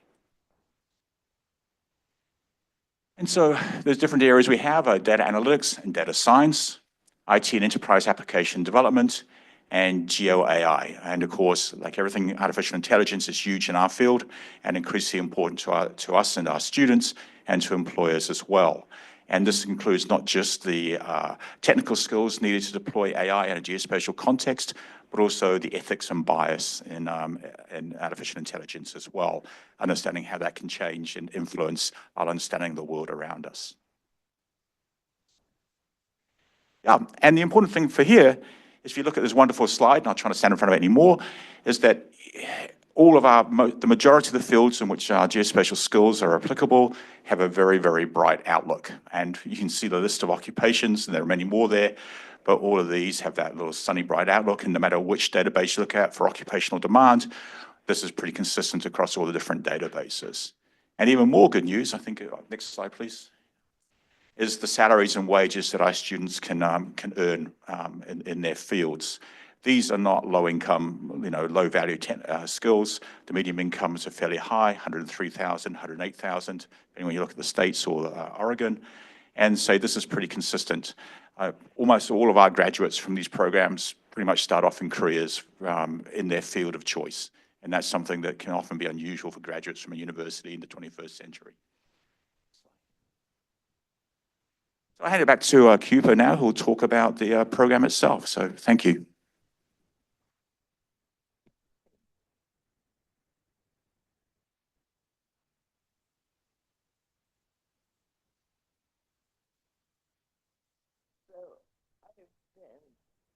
Doing GIS for 35 years. At 25 of those years have been here in Oregon. So I have a lot of deep connection to our industry partners.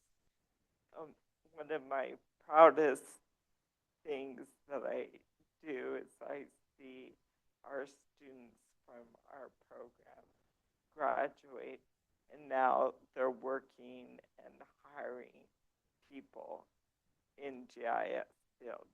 So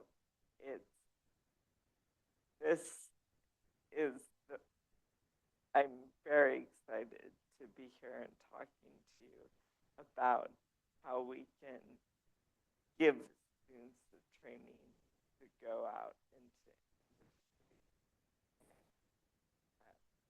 I just wanted to mention that through the Oregon Employment Department data, by 2033, they expect hundreds of GIS career pathways for high wage, high demand jobs. And so that's exciting that there's such a big range of careers based on these skills.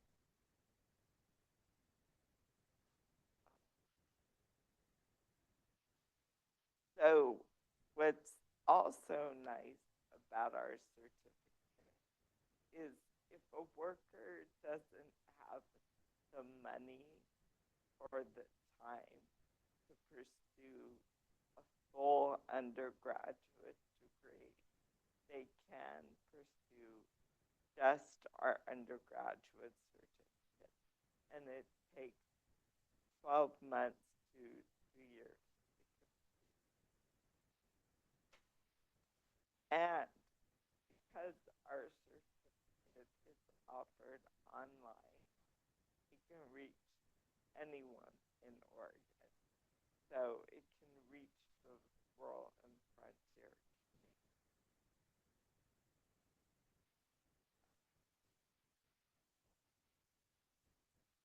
So our objective is to develop these competencies for both people starting now or who are already working. And our focus is people of color, rural communities, and low-income individuals. And to reach the rural communities, we've made two important partners, two rural community colleges that are offering GIS programs who can coordinate industry partners in their local area. Workers do not need previous technical background, and if they're interested in drones or precision agriculture, we have curriculum that deals with that also.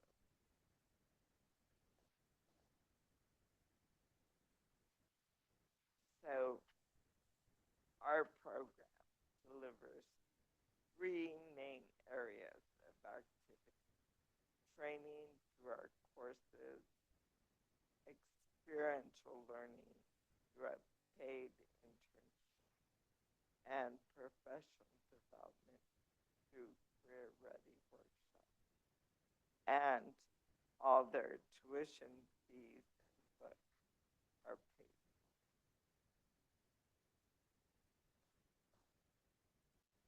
So to be eligible, workers need to be a U.S. citizen, an Oregon resident, at least 18 years old, and they have to be interested in pursuing the credential at OSU or GIS certificate that we already discussed. And we're finishing up onboarding our first cohort of students, and we have 8 students that are on board for the first year. Next slide.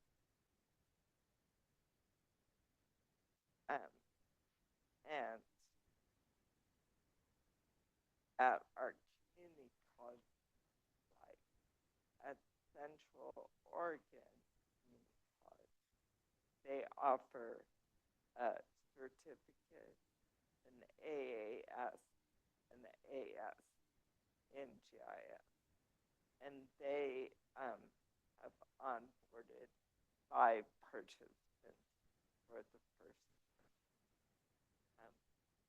Central Oregon has been a really strong partner, and it's really exciting to see their students.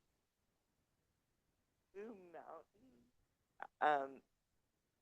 as I mentioned, has an unmanned aircraft system certificate, an AS in drones, and an AAS in precision agriculture. And that is a really exciting program as well. Unfortunately, they haven't been a hard time getting them more involved. I don't know if that's because they're so far away in the Grand and Eastern Oregon. But recently they did say they do have students and employers who are interested, but at this time they haven't onboarded their first year of cohort. Next slide.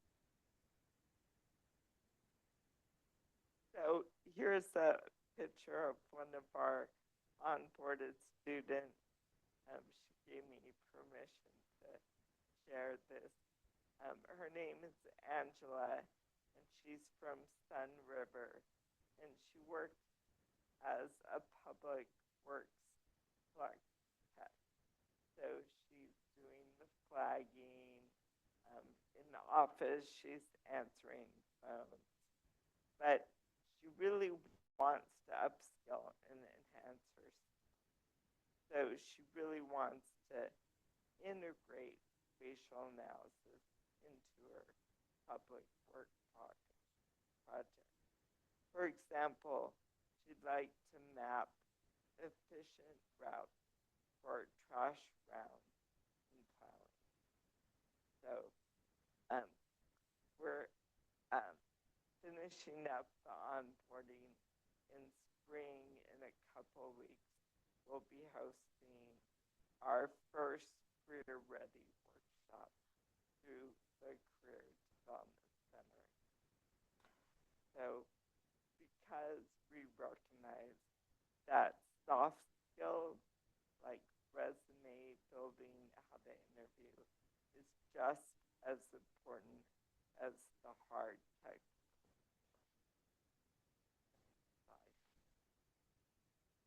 And then we'll start recruiting our year 2 cohort soon. And next slide. Our success, our long-term success rate is we're going to have a minimum of 50 students altogether, and 80% of those will make progress on whatever credential they're choosing. 90% of them will be placed in internship, and then 80% will go on to careers.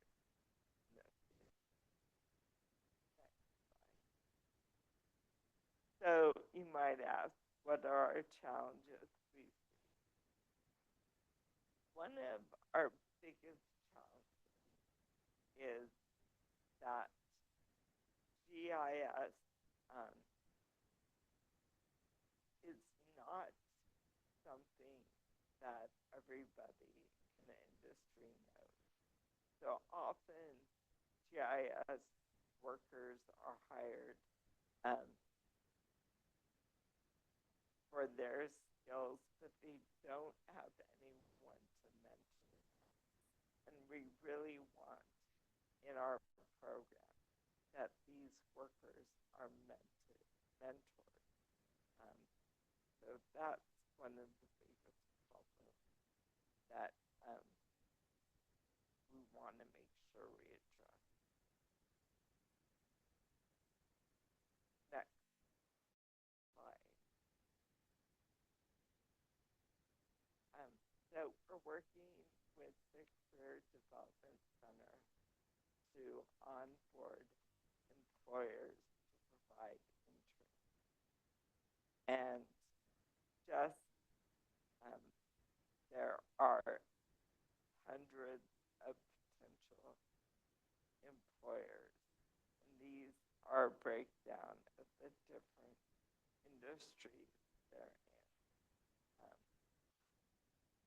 A lot of what we're targeting public entities, a lot of the private entities already provide paid internships, but our public entities really can use our help to provide. Next. And here's some examples of different companies by industry.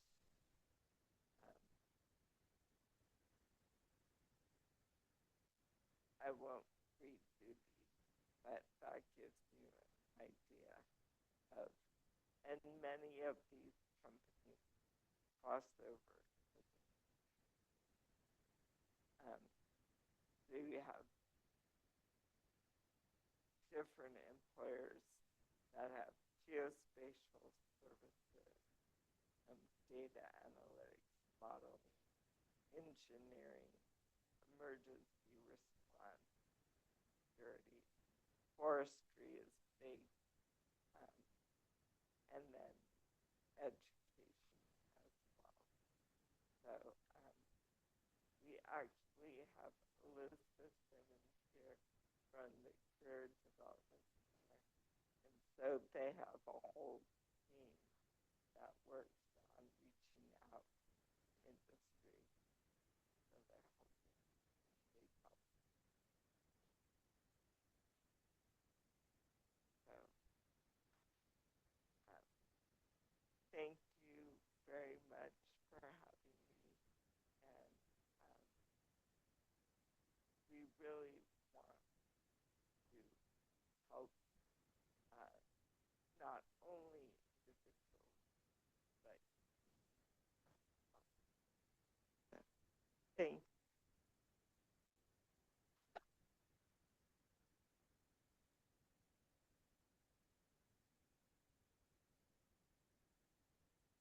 Do we have any questions? Does anyone have any questions?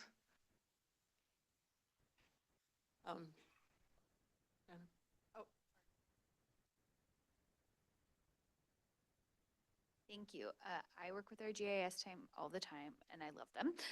They save my life on a daily basis.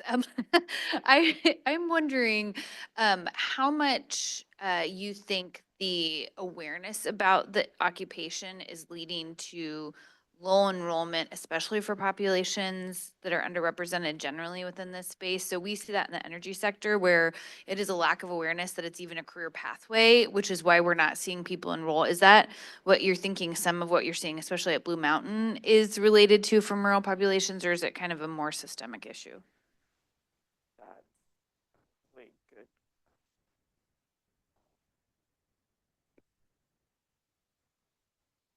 We are starting, our partners are starting to reach out to high schools to get that awareness. I think what might be an issue is GIS was born geography, and geography has been less and less taught at the high school level.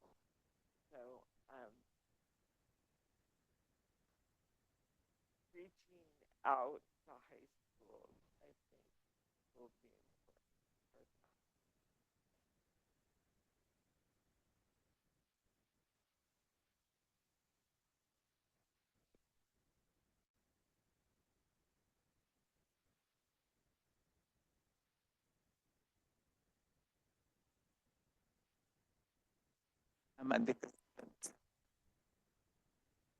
And a huge implication in terms of weather forecasting. Traditionally, how this is done is dividing the Earth into spatial grids.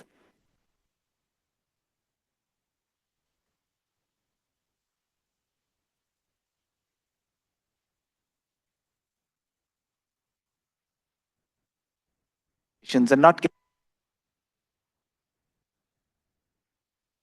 it eventually results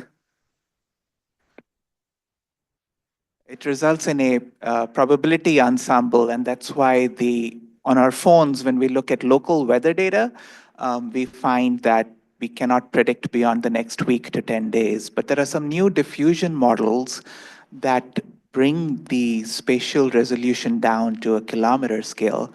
And I'd be happy to share some information with you for your curriculum.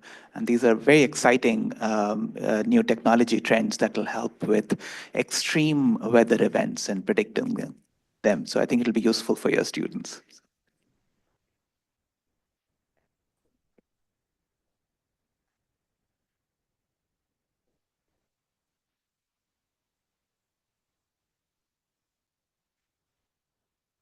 Okay, it doesn't look like there's anyone else with a question, so I'd like to thank you both for coming. Yeah, and And you tied in perfectly with the previous conversation about other credentials and other ways to find career paths. So that was great. Thank you.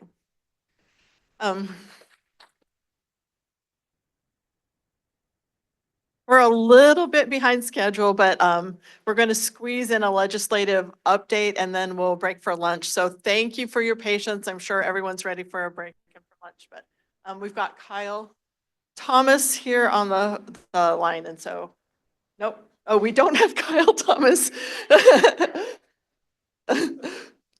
We briefly had Kyle Thomas, but we don't. Has he? Okay. Well. Oh, Jennifer's checking, so hold on. Okay, we still do not have Kyle. So why don't we take a break for lunch? Let's take a 10-minute break. And is it there? Yeah, your lunch is out there. Gather your lunch and come back. And if we have Kyle, we'll hear from him. If not, we'll proceed with something else.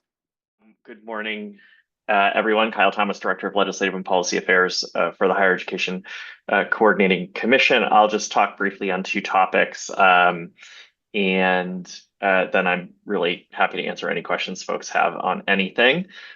First, I'll just talk a little bit about the budget environment that we're facing in Salem.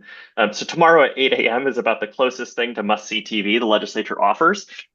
Because that is the release time for the final economic and revenue forecast of the session. And it's the expected revenues that are in this report that are the ones that set the maximum expense levels the legislature can budget for this upcoming year. What do we expect? A lot of uncertainty. The most uncertainty probably since COVID.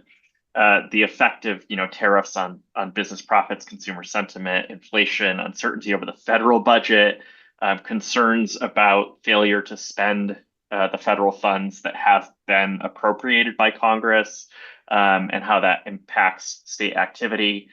All of that is going to create conditions probably for a forecast that leans in a little bit more to uncertainty. Even though that forecast is not out yet, legislators are feeling that uncertainty. They're very clearly expressing need to act quite conservatively. One, just because of the revenues and expenses that the state has today that relatively closely match each other. And two, in order to position Oregon a little bit to weather any storms that may arise, as well as to fill in federal spending or spending gaps where they might be created due to changes in federal spending. Although to be very, very clear, Oregon's ability to fill in any of those holes that are created by zeroed out or sharply decreased federal spending are limited, and quite limited, depending on what subject area you're talking about. As I told the HEC Commission last month, normally the budget framework that is released by the co-chairs of the Ways and Means Committee around March proposes a current service level budget for the agency, but normally that's seen as the floor.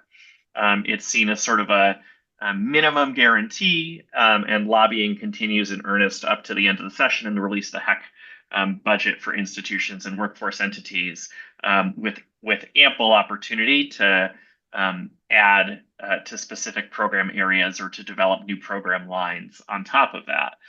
It's feels quite a bit like the reverse this time. And this time around, it feels like that current service level budget more accurately represents a ceiling, if anything.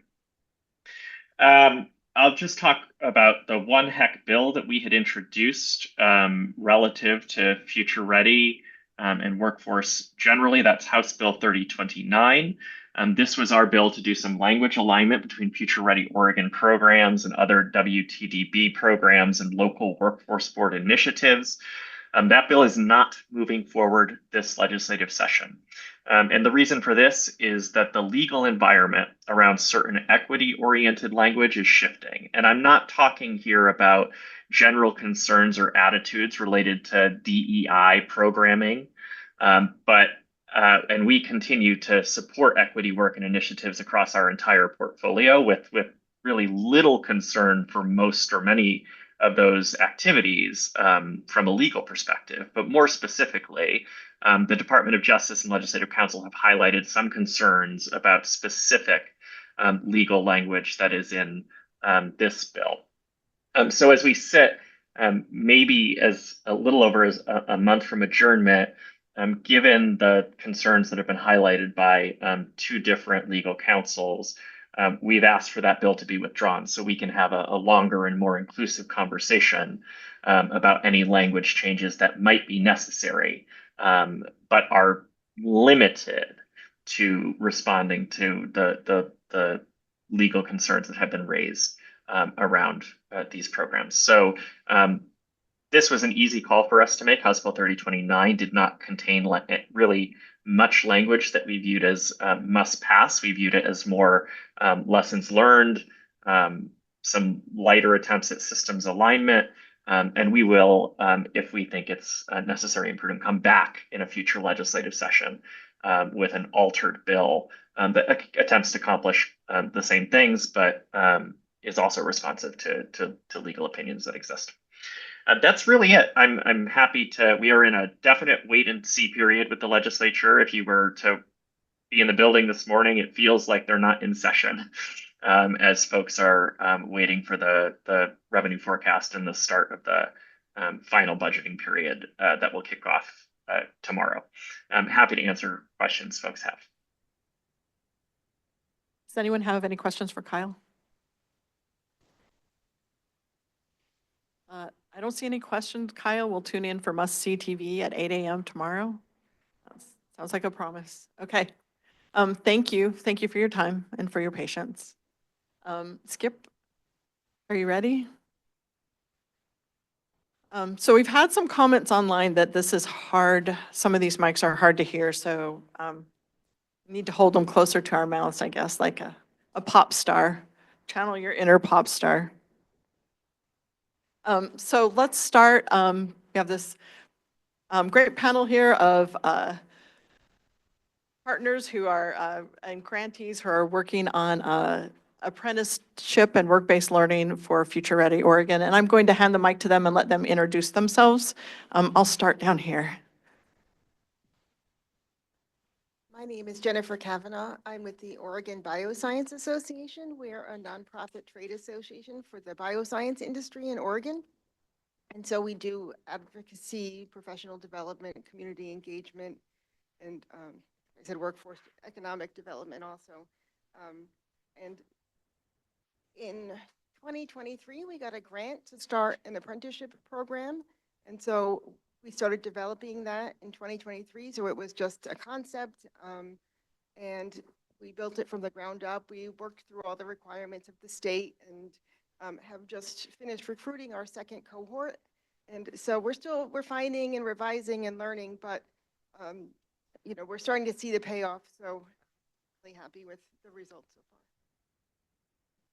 far. Hi, I'm Mandy Reininger from Chemeketa Community College, and we are the lead school that has been approved by the Bureau of Labor and Industry to offer the apprenticeship program. And so we are working on that with industry partners. Hello, my name is Natalie Miller, and I'm with Apprenti. We are a national registered apprenticeship program that has focused on IT occupations. We're partnering with Oregon Bioscience in the life science space, and we also have an HR apprenticeship. And we are now in Oregon, which is wonderful, thanks to the generosity of Future Ready Oregon. So I'm excited to be here today. I'm John Buzzard. I'm with Oregon State's Professional and Continuing Education Group. Welcome to campus, everybody. I was involved with the development of the proposal, which was funded late last year, in our case, to fund essentially software apprenticeships, software development apprenticeships. It's fast evolving, as you all know. Software took a place, I think, at the top of the list of the high demand jobs on Jason's slide earlier. It's funny, we were literally just talking about how the fact that you didn't see AI anywhere on that list, but we all know that that's threaded through almost everything that showed on the list. And I'd asked a key partner of ours, Ankur Gopal from Interact. Thank you, John. And hello, everyone. I'm Ankur Gopal. I'm tech entrepreneur and CEO and founder of Interact. We're an IT services and workforce activation company out of Louisville, Kentucky.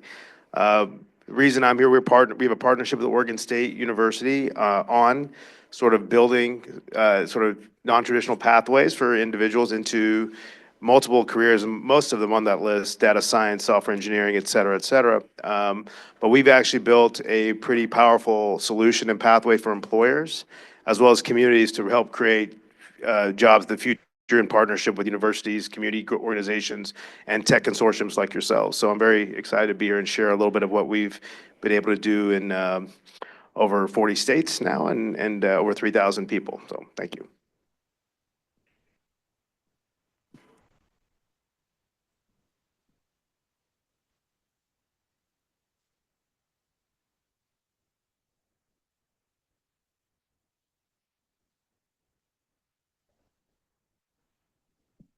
I got this More one working. time. Oh, okay. All right. Skip Newberry, President and CEO of TAO again. Happy to be the moderator today for this panel. Tech apprenticeships are definitely an important topic in the context of Future Ready. Many of you know, I think, that over the last many years, there's been some work in different states looking to take apprenticeships, which have been typically applied in the manufacturing and trades, and how do we apply them to more knowledge-oriented industries like technology? Some states have done more than others. There's, of course, a lot of benefits to apprenticeship programs, such as being able to essentially learn as you're getting paid. There's a higher tendency of, or greater placements in terms of folks being able to find employment at the end of the program. Very much hands-on learning. And there's also a lot of examples of apprenticeship programs that have been very sensitive to the fact that students are increasingly price sensitive. And so there's often some very competitively priced programs out there for students as well. And the nice thing is, as well with apprenticeships, is that it affords yet another avenue, another pathway to potentially high-wage, high-growth careers, oftentimes not requiring a traditional college degree or a graduate degree in some cases. So what's great is you've heard from the panelists already. Each has had a chance to introduce themselves. I'd like to ask each of the panelists to talk a little bit about the types of apprenticeship programs that they're working with, specifically with an eye toward the types of partners that you're working with. So size of the employers, locations, metro, rural, and let's see, I guess we'll start on this end and work our way down. Sure. Happy to share a little bit of our background, Skip. So as I mentioned, my background is important. I came from Accenture, and I'm from the IT services space, delivering large projects to enterprise clients. And when I decided to start my own firm in Kentucky for enterprise level clients, I had a hard time finding people to stay in Kentucky that graduated from a four-year university, or even getting people to move to Kentucky. This is pre-pandemic, mind you. So instead of trying to keep fighting that fight, I decided I created what we call the Interapp Skills Academy, which is just a way to kind of reverse engineer the skills needed to work on my clients. So my clients include Humana, CVS Health, Merck, Ernst & Young, Fifth Third Bank, a number of large companies that we deliver high-quality projects to. GE Appliances locally as well. We built all their mobile applications for that work. As we learned, kind of what the skills were needed in our sort of company, we just literally reverse engineered for my senior developers, saying, this is what I need a person to do and do well. And so we built that for our HR team through a couple of other partners. And this is, mind you, 10 years ago, when we didn't even know what the word apprenticeship really was. It was just people who could do the job. And essentially what happened was we took 50 people and we ran through our program, and 47 of them passed. And 47 of them passed a technical interview that was pretty stringent, that we put in front of anyone who wants to join our company. So we got a lot of attention and press for that. Our governor asked us to go train people in rural areas, sort of underserved communities, and my reaction was, we don't do that. We take usually people who have degrees in maybe, say, English or anthropology, or trying to be a career pivoter, or maybe a mother returning to the workforce. But we said, let's try it, and we successfully did that in Eastern Kentucky, in West Atlanta, in South Chicago, Cleveland, Dallas, you name it. It was the same sort of success metrics, and we realized when we looked at our model why we were successful.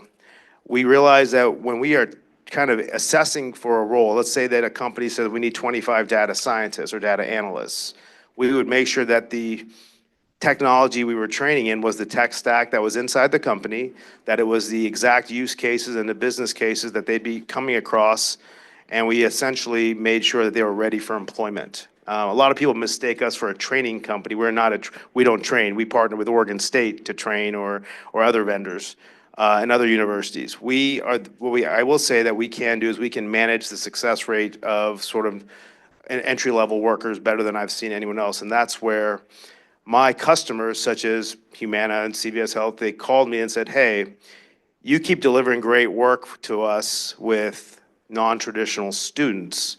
We have similar programs and partnerships, but they're not succeeding at the same rate as yours. What's the difference? I said, well, my model, I'm responsible for the work. If my people don't deliver the work, you don't pay me. So I literally ensure that the safeguards, the checkpoints, the mentorship, the key barriers or the key things that we see people fail are removed. And that's where we can ingest people from numerous non-traditional programs, boot camps, programs. We have people from the Apprenti program in our company, people from Europe, people from Perscolas, a number of organizations that do great work. We're just that sort of kind of insurance policy on top of the apprentice layer that allows us to be successful because we're the ones responsible for it. Lastly, I won't take too much more time, but I think it's important to note that, you know, several years ago, I've heard a lot of discussion about underserved areas, rural areas, DE&I, and all that, and I know that's kind of taken a bit of a, you know, a bit of controversy as of late, of course, but, you know, when we looked at our model, we did have a lot of diversity, just naturally. We didn't seek it, but we had women, we had veterans, we had people of color. We had a number of people who just didn't have the guidance or the money or the wherewithal to go into a four-year program. So we were never looking at the college sort of graduates as our target. We were looking at people who kind of fell through the cracks, and that's who are most successful in our system. To kind of go to that point now, our sort of, while the model hasn't changed and the people haven't changed, we are now what we tell people we are high quality, low cost onshore because we recruit from areas where people aren't looking. There's talented people in every zip code. We find them out, we skill them up properly, and then we give them the job that pays them while they learn. There is no financial obligation. We pay for all their training. We pay them a wage while they're learning, and then we ask them to just deliver their best work day in, day out. And I think that model has really served us well and our customers well. As of last count, we are about to open several delivery centers that are specifically targeted in rural areas and high growth jobs. Venkat, you mentioned very appropriately that AI is changing how software engineering works, and that's absolutely true. But what we have learned is that our people, when we actually arm them with AI and the right knowledge, they become a mid-level engineer faster now than they would have 3 or 4 years ago. We were hoping they could just stair-step their way to that level. But now with knowing how to use the prompt engineering, the AI tools, they're becoming very good very quickly, and that's a lot of what we're seeing sold, not just for our enterprise clients, but for our government clients as well. So thank you for the time. I appreciate it. I know it's a lot, but there's a lot to unpack in this story, so thank you. And so part of that adaptation of this kind of model that Ankur described is obviously starting with employers and working backwards, as we were saying before. And so to that end, knowing that we're probably a little bit earlier in the development curve than some of our colleagues here today, we're kind of at the early stages of that employer outreach. And we're going back to, I guess, the original question, Skip, is, you know, we're not sort of being overly choosy. What we're trying to do is look for those areas of high demand, whether it's in that kind of the startup space or well-established established tech company space, up to and including something we were just talking about before we got officially started here is we actually aren't even necessarily tied, strictly speaking, to the tech industry per se. Some of our partners, our community-based partners, are actually kind of advocating for us to bring this kind of a apprenticeship and training model into tech roles within construction management. So we started in Washington. We were actually a partner, we were actually a part of the Washington Technology Industry Association. I always say that because that was what we were seeing was, and I've been with Apprenti for 3 years, we've been around 10, so I've been there for a third of the lifespan and seen quite the evolution. But we are now our standalone 501c3 nonprofit. So we now have our board of directors, we're our own organization. We have placed 5,000 apprentices across the United States, plus another 1,500 in partnerships like this. As we have evolved, it has gone from software in software companies to software in any company. We have 22 different occupations. We are continually developing them. We work in Oregon. We've placed approximately 35 people in everything from Umatilla down to Medford, Portland Metro. We just started actually this Monday, our new cohort in Oregon under the grant, which is very exciting. And we really recruit businesses at all size. We do better with organizations that have someone who is in that occupation. That mentorship, that technical, I'm sure everybody's nodding. Yes, that's really important because the training is the upfront training. The on-the-job training is where the organization is now creating their talent. We are not a train and deploy model. And so what we do is we partner with employers. It's about workforce development. You choose the candidate for the apprenticeship before they actually go into the program. So it can be upskilling or it can be current employees as well. I guess I'm on the opposite end here. I'm the educational side. We're getting people ready to go out into the industry.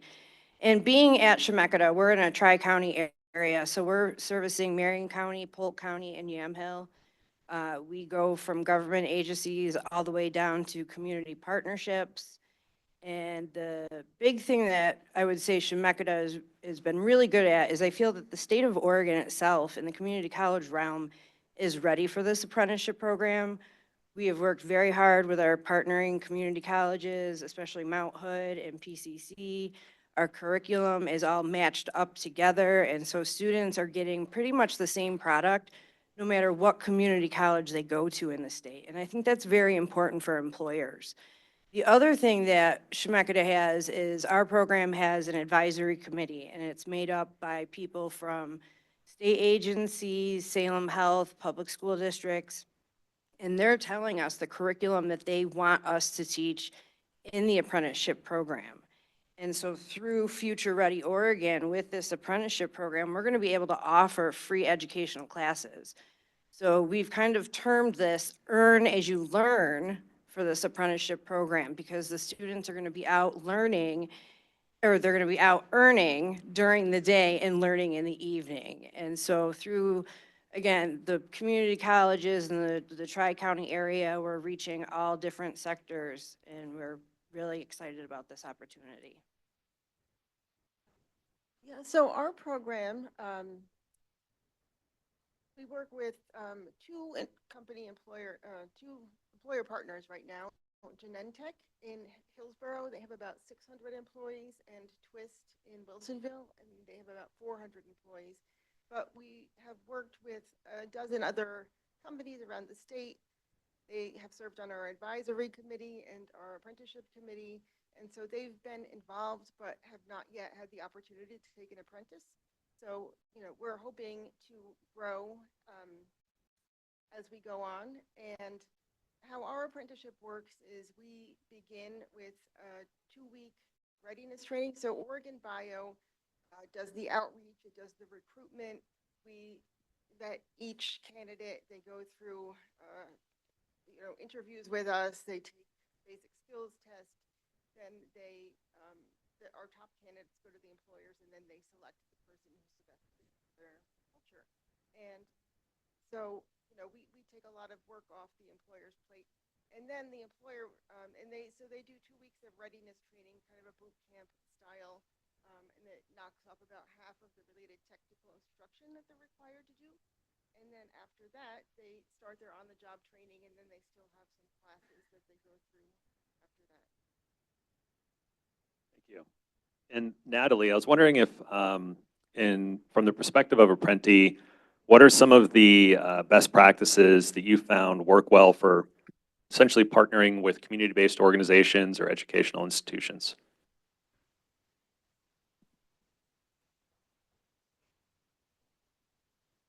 Can you hear me now? Okay, there we go. I think that's a big part of our success, quite frankly, is, I mean, we're a convener of whether it be CBOs in terms of individuals that we're recruiting, and then also education partners. So we work with private institutions, we work with some boot camps. We actually have created our own training academy recently. That was really created to reduce the cost of apprenticeship for employers. So we're constantly looking at curriculum, what's working, what isn't, because this is a very intense, full-time, 9 to 5, Monday through Friday, 8 to 16 weeks, depending on the occupation. Really intense. It's not paid for by the apprentice. It's paid for through our program and through funding, like Future Ready Oregon. Thank you again. And that connection is really important. So where we may not have started working with higher education partners, we are. And that has been something that has been the evolution of our organization over the last 10 years. Because we want to make sure that there's all this intersection. As I was hearing you talk about career pathways, I call it the rock climbing wall of career. Like, it's not the same thing. You kind of go over here. That's a lot of the work that we're doing, because the average age of our apprentices is 32. So a lot of career pivots. These aren't out of high school. These are people who went and got their Bachelor of Science in psychology, which is what I did. Or I think it was Kevin that was saying, I have a chemical engineering background. And so helping people pivot. And so it's also working with those educational organizations around what does that curriculum look like? Also, there might be students where now they want to look at apprenticeship as their option. So I hope that answers your question. That was great. So my next question shifts a little bit to like the employer perspective, right? So one of the challenges employers seem to say they see out there is, well, we've got a lot of sort of critical shortages in certain areas where we're seeing a lot of demand for certain types of skill sets or certain types of occupations. And that's usually used by employers as sort of a way to say, well, we can't really focus on programs that are focusing on people earlier in their career. Right? Because we need to focus later stage, and we're still struggling to fill those roles because they're critical, they're high demand, and they're growing. And so I'm wondering, in what ways can apprenticeship programs serve to address some of these sort of high demand, critical shortage occupations that employers are often like struggling to fill those roles? So we always talk about our program building rather than buying talent. Oh, yeah, sorry. Yeah, so our program thinks about it as building rather than buying talent. So when we went out to the employers and said what roles are hard to fill, and we narrowed it down to biomanufacturing technician and quality control technician, and we found out from them, what skills do they need. There are some different curricula out there that we consulted and put together a program for them, and then they do their training on the job. So what they're doing is they're training for exactly what the company needs. And something that one of the employers said is a lot of times in these jobs, it's easier to train somebody from scratch than to retrain somebody who has been using different processes.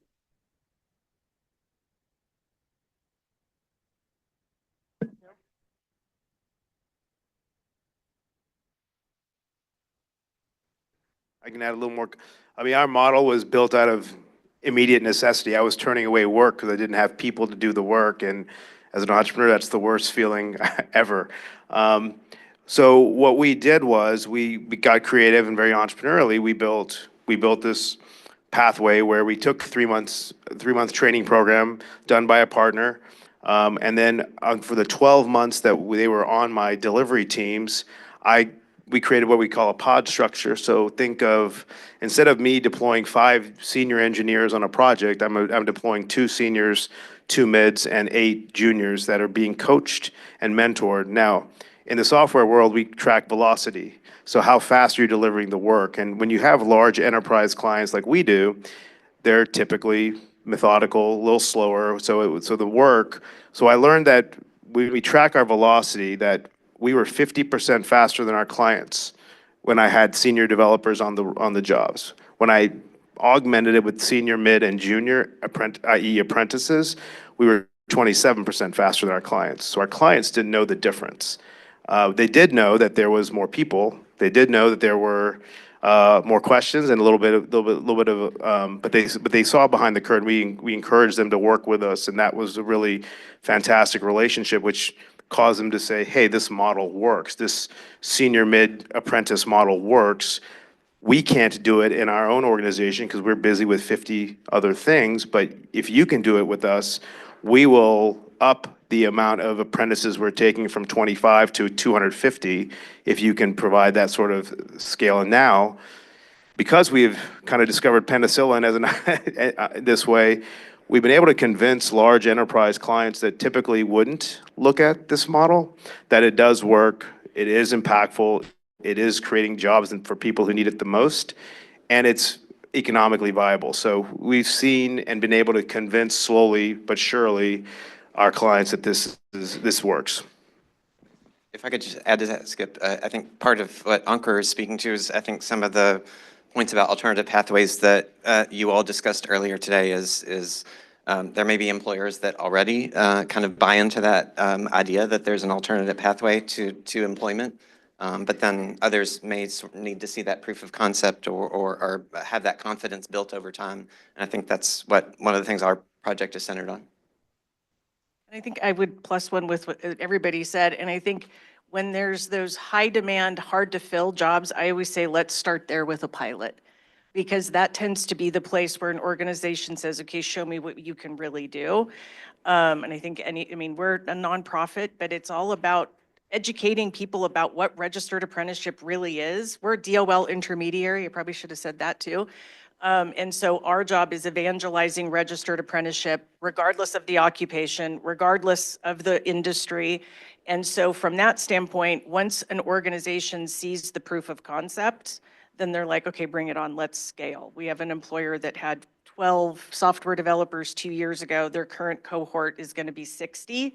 This is big, by the way, in the world of apprenticeship, and they're looking at over 100 next year, and in areas that you might not think about. And so I think it's looking at what's the workforce plan and what does that mean to the organization if they start building it now. And with apprenticeship, you can build the talent in a year and not in 4 or 5 or 6 years, but it's also creating that rock climbing wall of getting them in the door, getting them the experience, and then if they want to go get a degree, which many people do in computer science or cyber or something specific, then they want it geospatial, then they can go and get that and use the company's resources and the company's expertise to help build that, again, the rock climbing wall, so. From the educator's perspective, the big thing we want apprentices to know is the basic fundamentals of IT support, cybersecurity fundamentals, and digital literacy. We're finding that a lot of students think they are digital literate and they are not. And yes, it's easier to teach somebody who knows nothing than it is to teach someone who thinks they know something.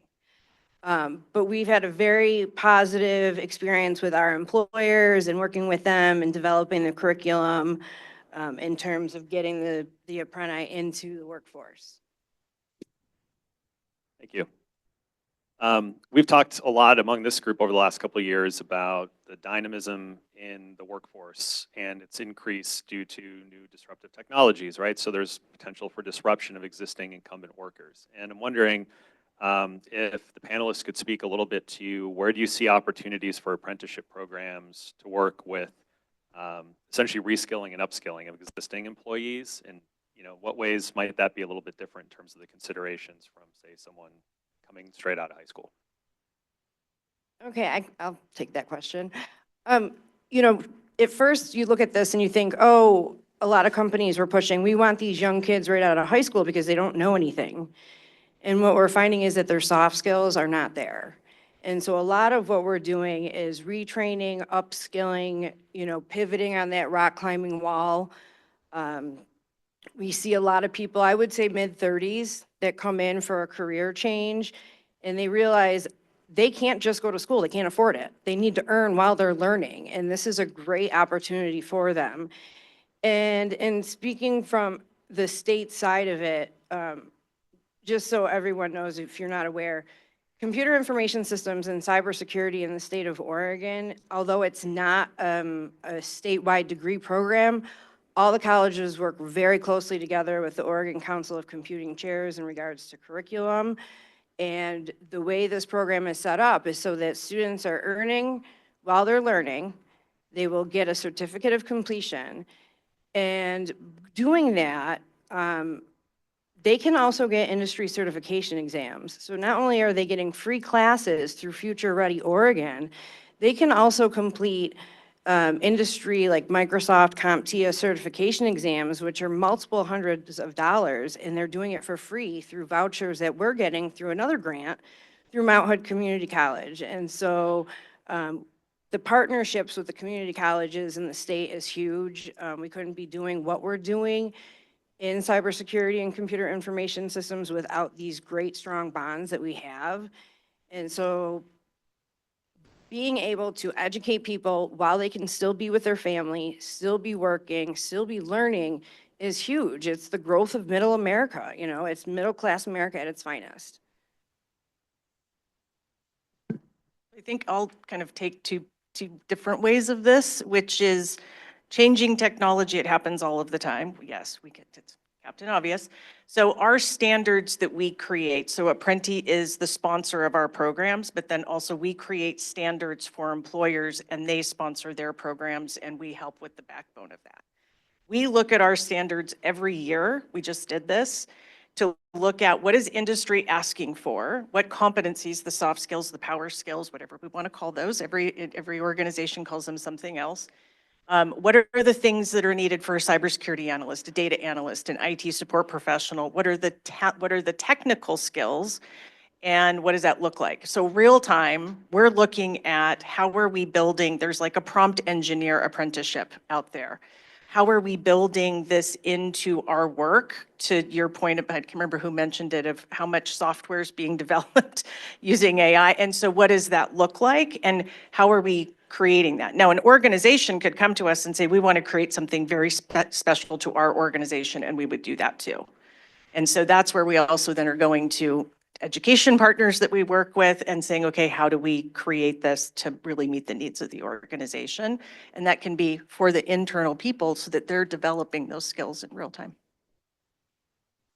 From an employer perspective, I mentioned we've taken a lot of people that typically didn't have guidance or confidence. They didn't have the guidance to go to school or got confidence to go to college or complete college or whatever it may be.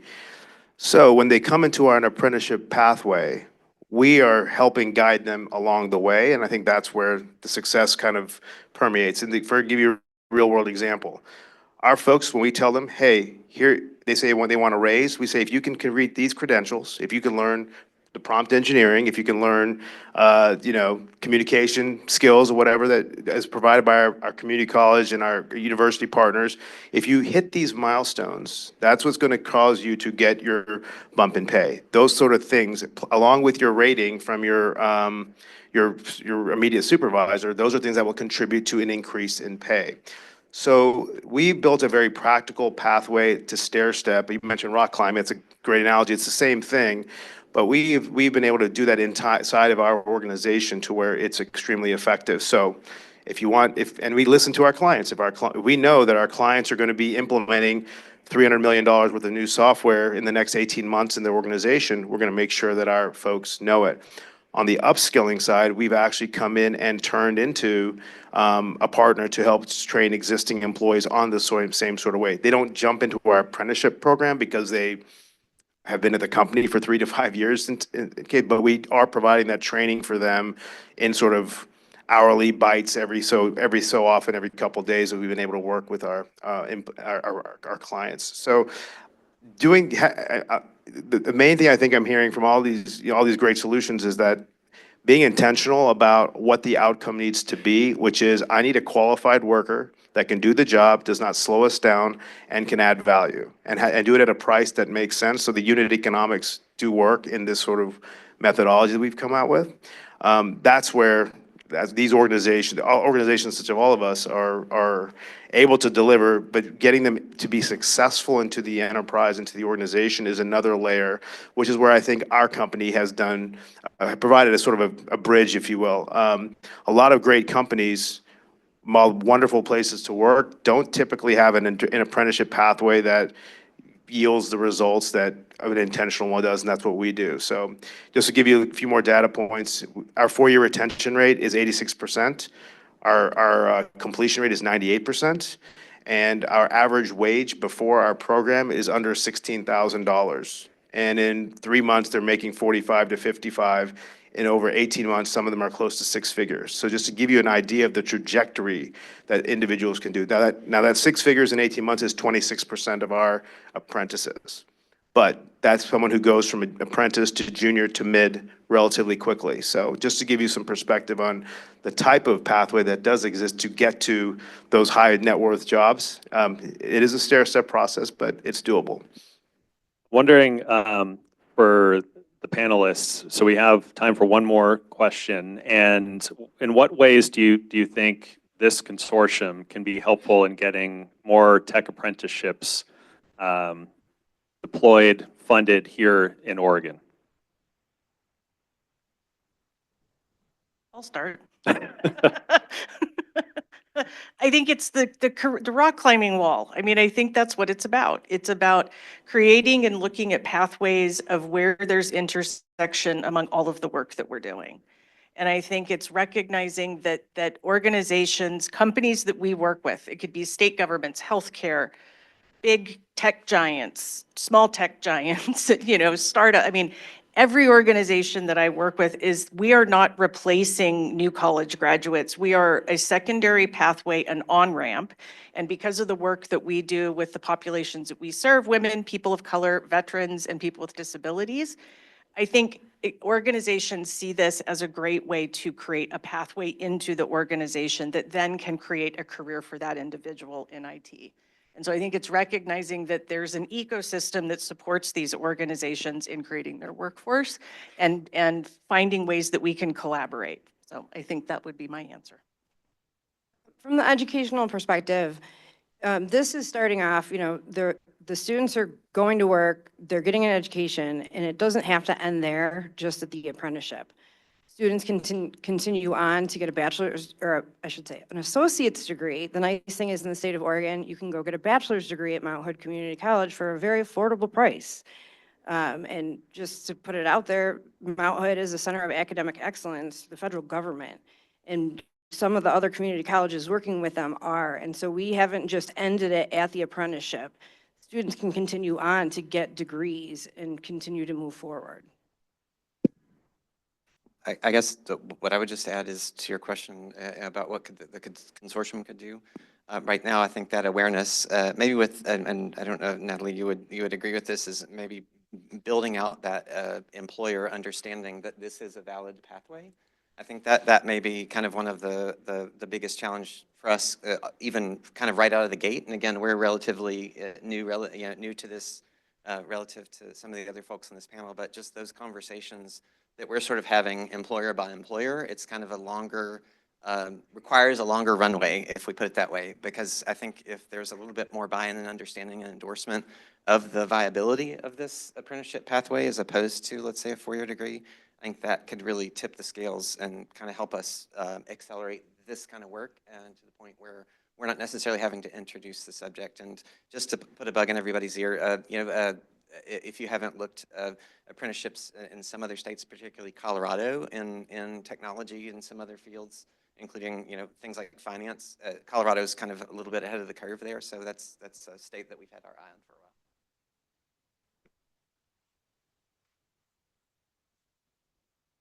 All right. Well, big round of applause for our panelists. Thank you.